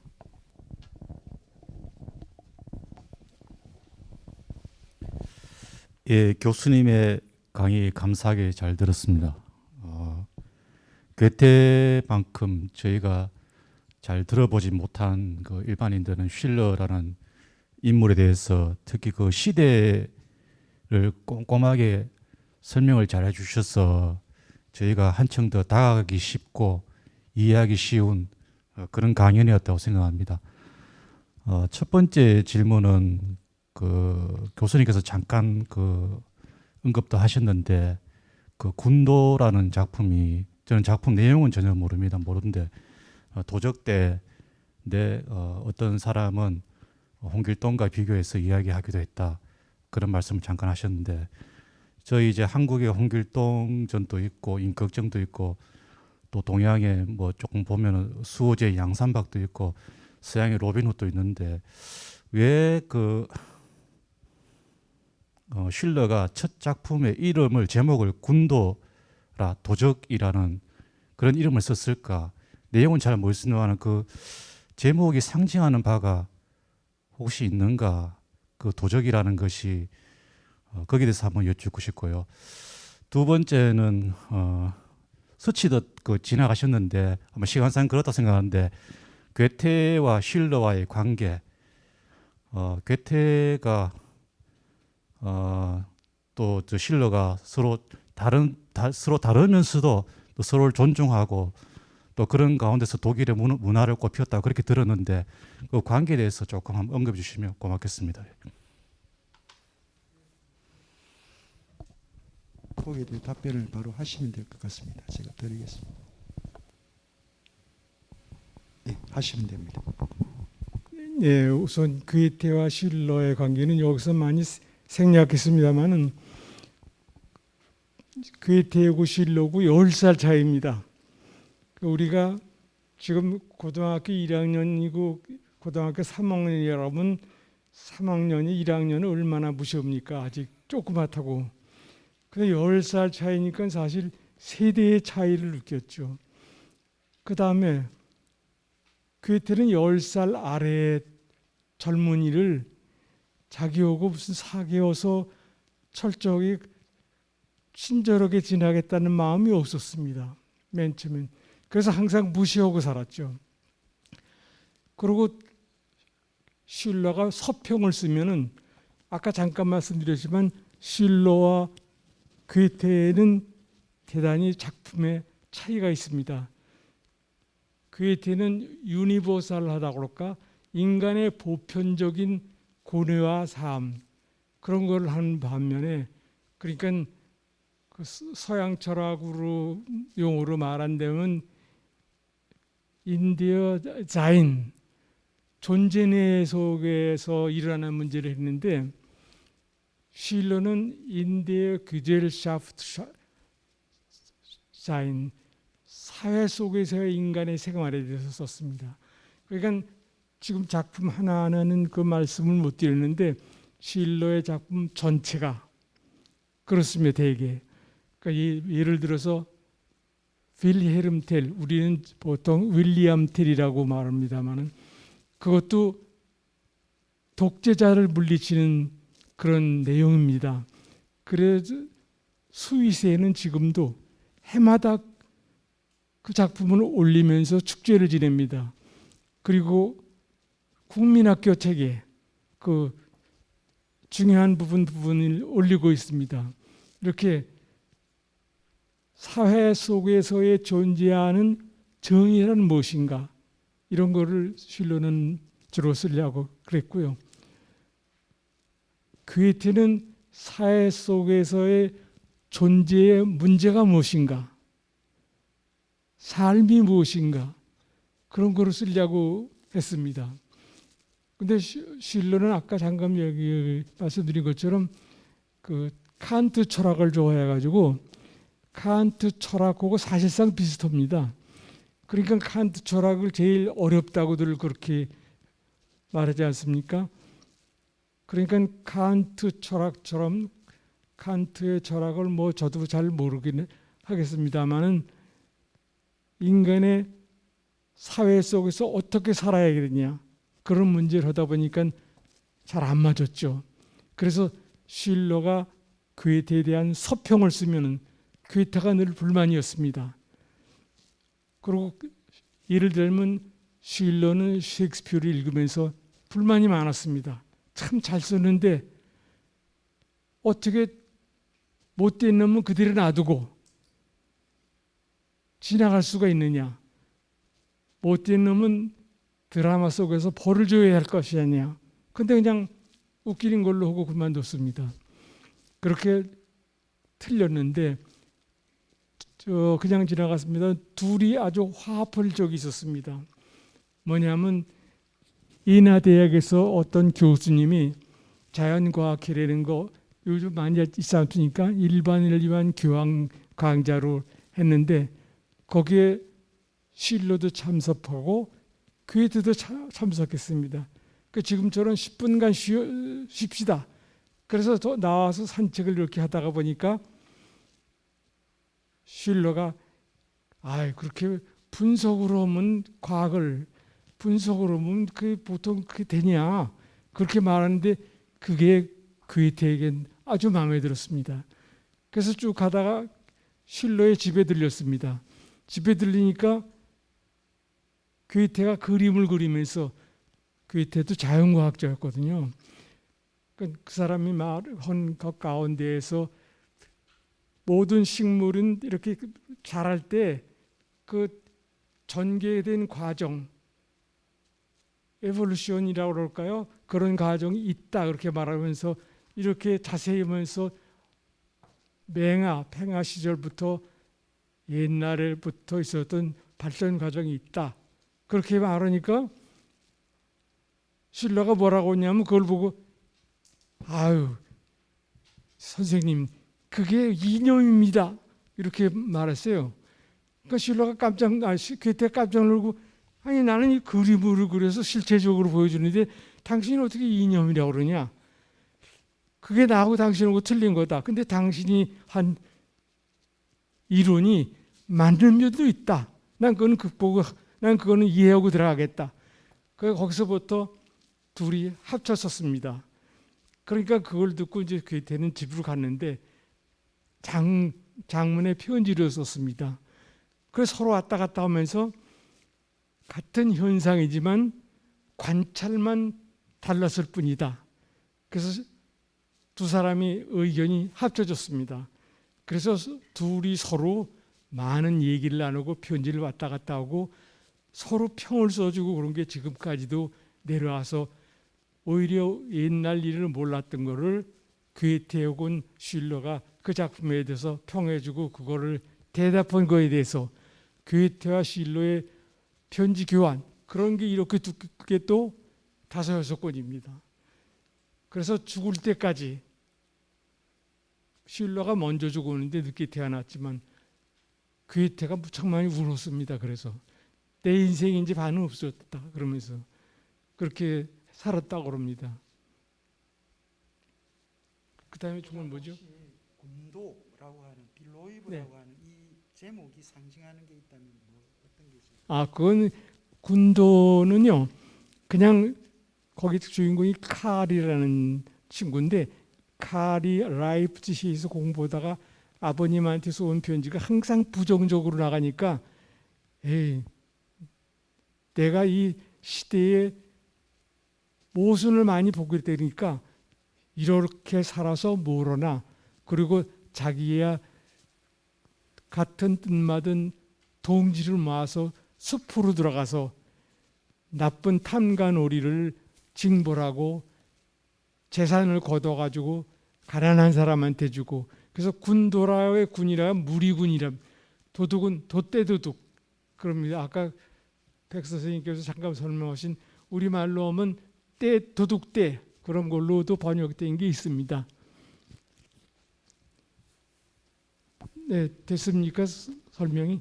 그걸 조금 제가 보완을 드리면 이건 말 그대로 비극이면서 동시에 새로운 국가를 건설하고자 하는 칼의 이제 회계 과정을 넘어간 이런 내용인데 일종의 형제입니다.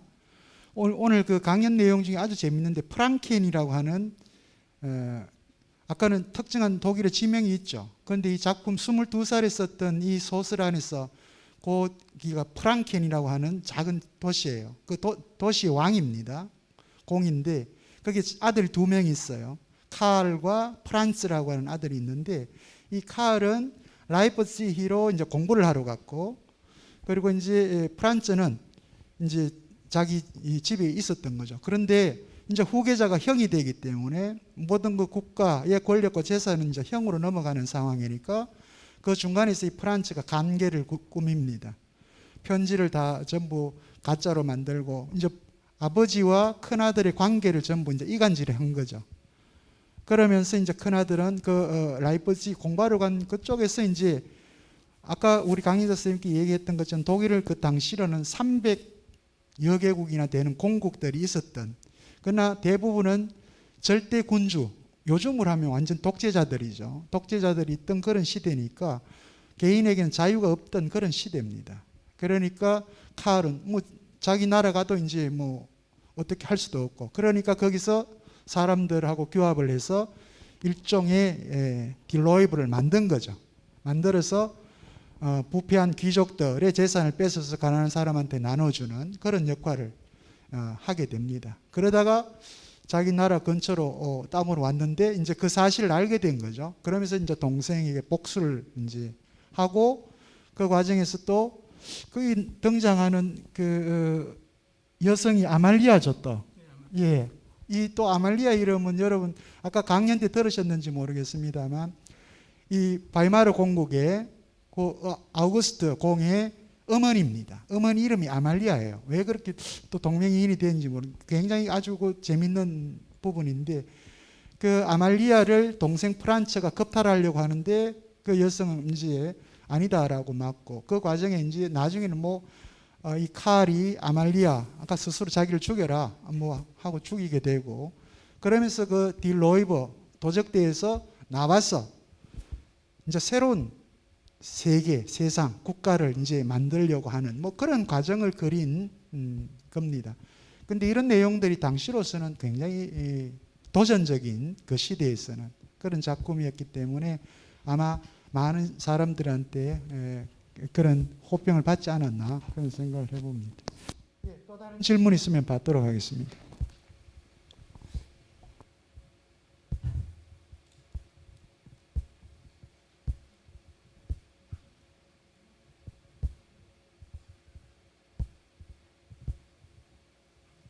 예, 뭐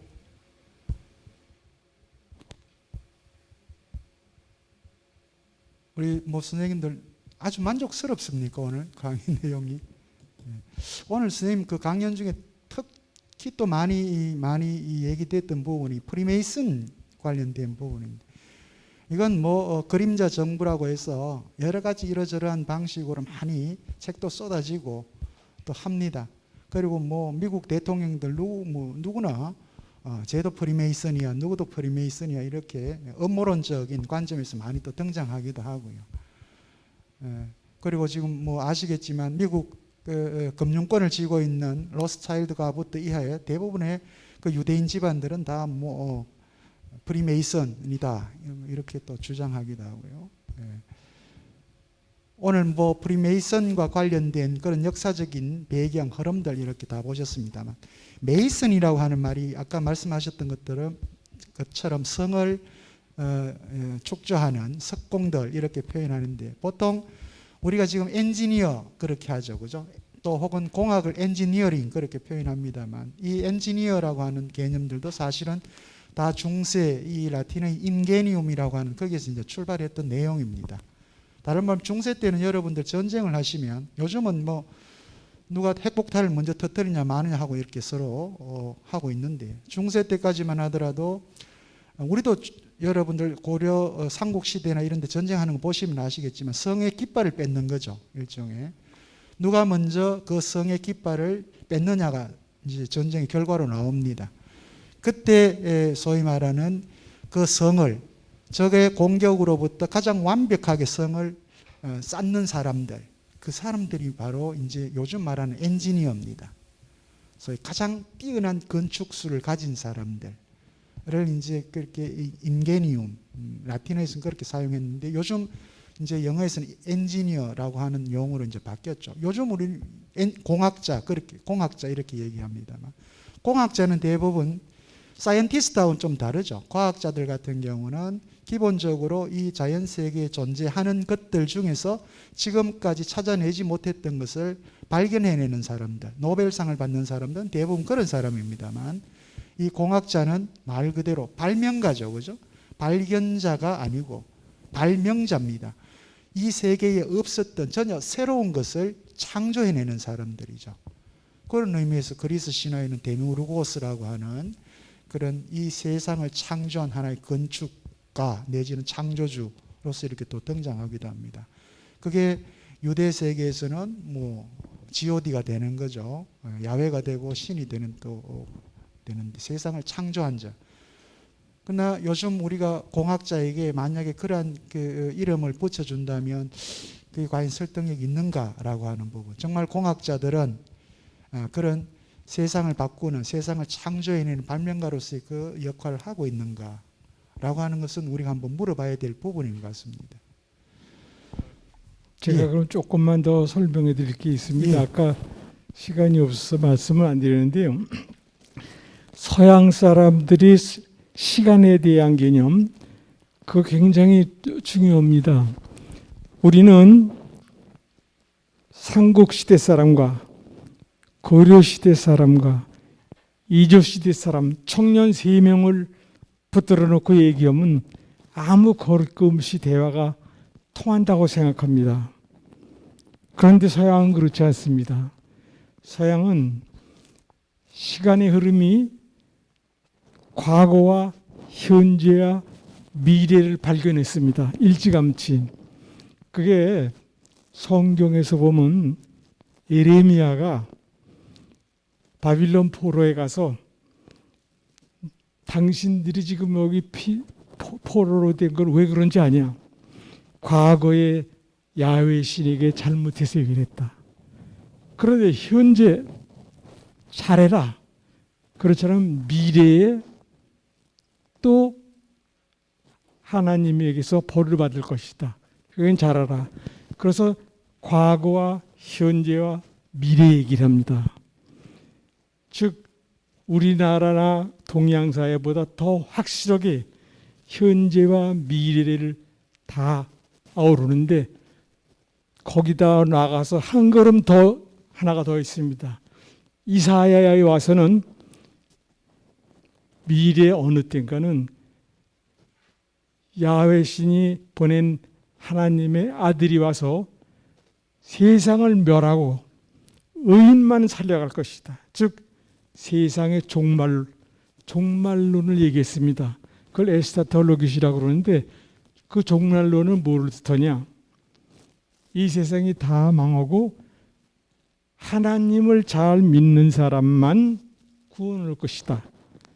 세상이 종말하면서 신자만, 의에 있는 사람만 구원을 얻을 것이다. 이거를 헤겔이 본땄습니다. 헤겔이 본따서 이거를 성경식으로 누가 와서 그런 게 아니고 정반합, 즉 이 세상은 쭉 나가다 다른 게 오고 쭉 나가다 다른 게 오고 그럴 것이다. 그러는데 이걸 한 걸음 더 나가서 더 성경처럼 쓴 게 막스가 얘기한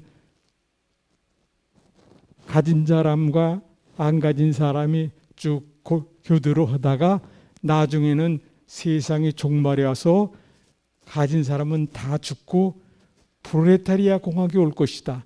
완전히 이사야 에레미야와 이사야가 말한 거를 그대로 자기가 빌려서 쓴 겁니다. 거기에 서양 많은 철학자들이 관념론자들, 그걸 관념론은 좀 잘못된 번역인데 이데알리즘이라고 합니다. 이념주의자들이 이거를 갖다 쓴 겁니다.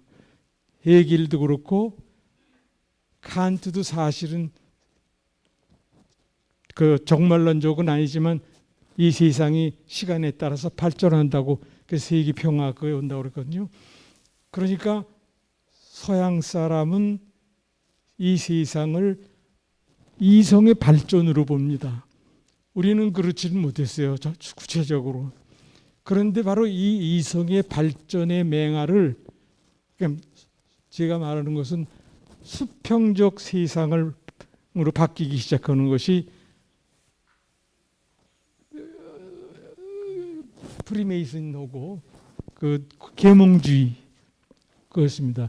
근데 계몽주의도 그냥 이렇게만 나가면 이게 안 되는 거예요. 지금 우리 사회는 계몽주의 중에서 개인주의가 너무나 발달한, 그래서 이제 뭔가 새로운 것이 와야 되지 않을까. 그게 막스즘에서는 실패한 겁니다. 그러나 어떻든 간에 제가 보기에는 너무나 개인주의가 발달해서 미국 사회가 어느 정도 우리가 고개를 갸우뚱을 그런 대로 됐지 않습니까? 트럼프 대통령이 그렇게 말하는 거 이게 정말 민주주의입니까? 뭔가 우리가 새로운 길에 나서야 될 그런 것이라고 생각해요. 만일 우리가 서양식으로 역사의 발전을 시간과 함께 온다면은 그렇게 되지 않을까 이런 생각을 합니다. 네, 저는 여기까지 하겠습니다. 예, 고맙습니다. 예, 또 다른 질문 있으면 질문 받고 답변 드리도록 하겠습니다.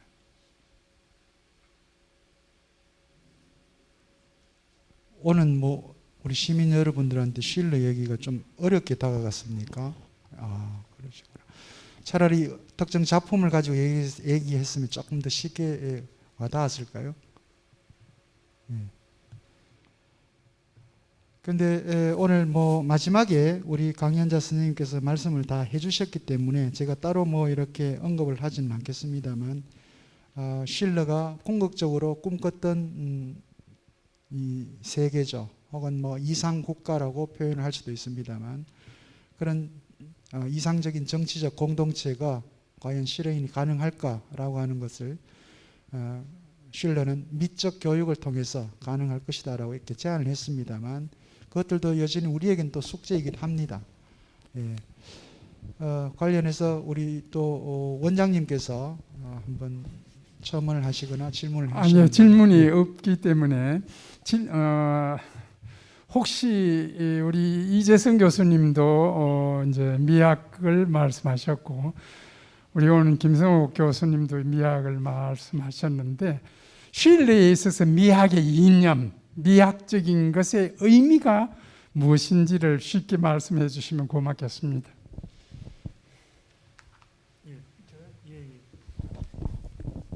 예, 그 제가 마지막으로 시험 볼 때 칸트의 제3비판에서 미학을 선택했는데요. 쉴러는 미학 자체에 대한 연구는 논문을 내지 않고 연극으로서 표현되는 미학만 얘기했습니다. 그러니까 예를 들어서 격정이 뭐냐, 그런 걸 얘기, 우화는 뭐고 품위는 뭐냐. 그런데 그게 다 미적 교육에 대한 서안에 사실상 들어있는 겁니다. 인간이 격정을 느낄 때 화가 나서든가 혹은 이성적인 것을 벗어나서 뭔가를 이루지 못한 것을 이루려고 그럴 때, 그때 그걸 억누르면서 자기를 컨트롤할 수 있고 이성적인 것을 얘기할 수 있을 때가 그게 가장 아름답다고 그러거든요. 예를 들어서 작품 이렇게 썼습니다. 마리아 스튜아르트라는 작품인데요. 마리아 스튜아르트는 스코틀랜드의 여왕입니다. 그게 엘리자베스 1세는 영국 여왕입니다. 옛날의 왕이라는 것은 국민과는 상관이 없습니다. 그냥 이 사람을 왕으로 임명하면 그 사람이 거기서 왕하는 겁니다. 그 사람이 죽었으면 다른 나라 왕자를 갖다 하는 겁니다. 그런데 스코틀랜드에서 반란이 일어나서 메리 스튜어트 여왕이 도망을 쳐서 영국 국경을 넘어 들어왔습니다. 그러니까 엘리자베스 여왕은 여러분이 아시는 바와 같이 사생합니다. 헨리 8세에. 그런데 약간 국수주의적인 거 있어서 유럽 대륙에서 하는 교황의 명령을 들으면 그 사람이 안 됩니다. 왜냐하면 교황은 카톨릭인데다 엘리자베스는 영국 교회입니다. 그런데 마리아 스튜어트는 구교입니다. 그러니까 신구교 갈등이죠. 근데 왕이 순위라면 마리아 스튜어트가 더 우위입니다. 근데 왔으니까 영국 국민은 마리아 스튜어트를 가만두면 안 되겠다. 그 대표적인 게 엘리자베스 여왕입니다. 1세. 그러니까 포팅헤이라는 게이라는 궁에다 가뒀습니다. 그것이 응극의 시작입니다. 그런데 슐러가 어떻게 이걸 해결했느냐? 역사적인 마리아 스튜어트는 재판에 의해서 임금으로서는 최초로 재판회에서 사형을 당합니다. 그래서 임금으로서는 누가 재판한 게 없는 거죠. 그냥 가서 죽이면 죽이고 살리면 살리고 그러는 거죠.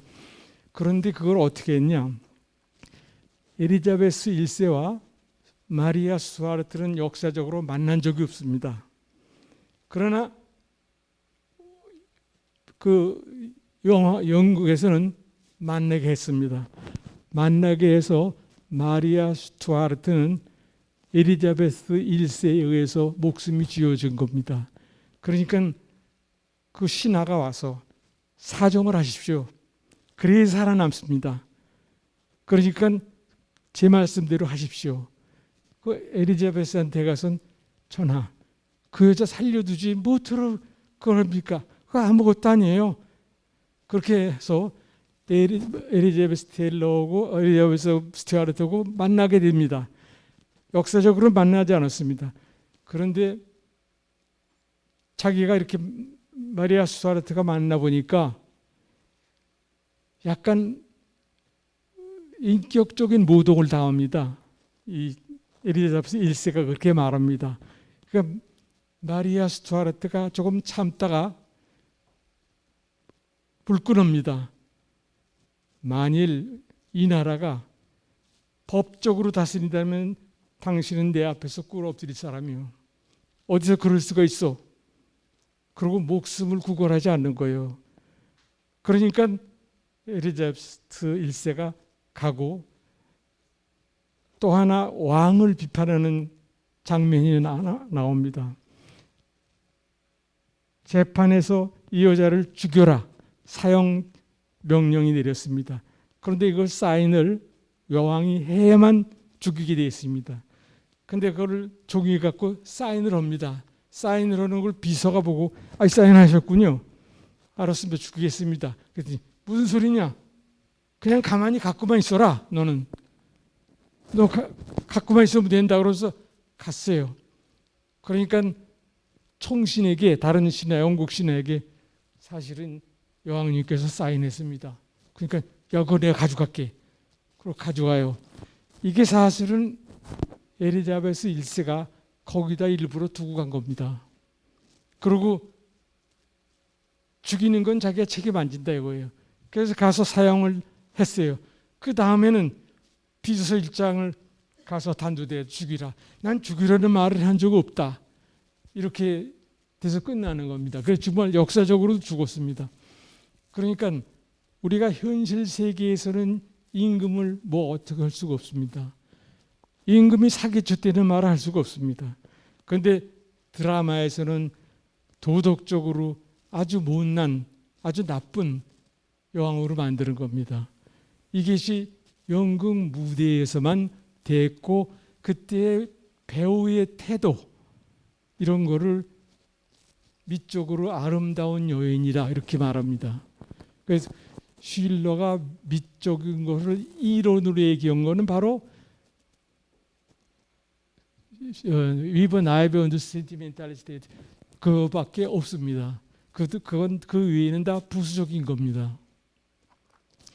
쉴러 칸트처럼 미는 뭐뭐가 없는 거다. 이성적으로 판단하는 것이다. 그렇게 미에 대한 개념을 하지는 않았습니다. 예, 고맙습니다. 제가 지금 전달받은 건 4시 10분까지만 토론을 좀 진행해 달라고 했는데 한 5분 정도 남았습니다. 혹시 질문이 가능하신 분 있으면 질문해 주십시오. 아니면 뭐 제가 정리를 할 수 있도록 그렇게 하겠습니다. 예. 그럼 지금 정리를 해도 되겠습니까? 예, 좋습니다. 오늘 그 프리드리히 쉴러의 생애사를 통해서 쉴러의 사상과 그 시대적 상황들을 이제 여러분한테 일목요연하게 이렇게 전달해 주셨는데요. 첫 작품이 이 도적대 군도라 그랬습니다. 쉴러가 22살 때 썼던 작품입니다. 그것도 아주 상황이 좋지 않은 군 생활 안에서, 병영 생활 안에서 썼던 작품입니다. 이 세계적인 작품들이 의외로 이를 보면 그런 아주 극단적인 상황 속에서 나온 작품들이 많습니다. 우리 철학에서도 이 비트겐슈타인과 같은 사람의 논리철학 논고와 같은 그런 세계적인 철학서 하나가 바로 1차 세계대전 그 전쟁의 참호 속에서 나오기도 했고요. 사르트르와 같은 사람의 존재와 무와 같은 그런 작품들도 2차 세계대전의 그 전쟁 와중에 나왔습니다. 대체로 이 작품들이 보면 우리가 지금 고전이다, 위대한 작업이다 라고 표현하는 것들이 대부분 그런 아주 힘들고 곤란한 그런 상황에서도 이 작가들 통해서 이제 세상에 태어났고 그리고 우리 후대의 빛을 발하고 있는데 이 도적대도 22살에 그 힘든 과정에서 썼고요. 평생을 스스로 자기 안위를 돌보지 못할 그런 고통스러운 삶을 살아가면서 작업을 했던 사람이 바로 이 쉴러입니다. 그런 의미에서는 괴테하고 상당히 많이 비교가 되는 거죠. 그러나 그 두 사람이 가졌던 그 우정의 관계는 뭐 또 다른 우리의 평가 대상이기도 하고요. 아까 제가 말씀드렸던 그 미적 판단에 관한 이 서한입니다. 미적 교육에 관한 이 편지는 36살에 나왔습니다. 작품이. 그리고 오늘 뭐 말씀하셨듯이 46살에 결핵으로 사망을 하게 되는 46살의 삶 동안 우리에게 그가 남긴 이 많은 작품들은 지금 현재 여전히 그 유효성을 잃지 않고 있고요. 현대를 살아가는 우리에게 우리의 지금 주어진 이 삶을 새롭게 생각해 볼 수 있는 그런 내용들을 담고 있습니다. 이번 가을에 또 여러분들 한번 이 쉴러의 도적대라든지 빌헬름 텔이라든지 이런 작품들 한번 도서관에서 빌려서 읽어보는 것도 괜찮을 것 같습니다. 다음 시간에는 독일에 이렇게 괴테가 있고 쉴러가 있었다면 바로 옆 나라에 있던 프랑스에는 그에 걸맞는 그에 상응할 정도의 또 걸출한 작가들이 있었습니다. 스탕달이 있었고요. 그리고 발자크가 있었습니다. 원래는 이 두 분을 같이 함께 한번 주제로 이렇게 다루려고 했는데 너무 큰 두 사람을 이렇게 비교하기 쉽지는 않았던 것 같습니다. 그러나 이 도적대와 뭐 거의 유사합니다. 스탕달의 적과 흑도 그런 내용이고요. 또 다음 시간에 우리가 다루게 될 이 발작의 고려 영감을 포함한 많은 작품들도 그 시대적 상황을 그대로 이제 드러내주고 있습니다. 다음 시간에도 저희들은 이제 발자크와 돈이라고 하는 주제를 가지고 또 여러분들 만나게 될 것 같습니다. 오늘 긴 시간 동안 이 프리드리히 쉴러와 그의 시대라는 주제를 가지고 여러분들에게 강연해 주시고 또 토론에서 여러분들에게 좋은 답변을 해 주신 김성옥 고려대학교 도구동문학과 명예교수님께 여러분 큰 격려의 박수 한번 부탁을 드립니다.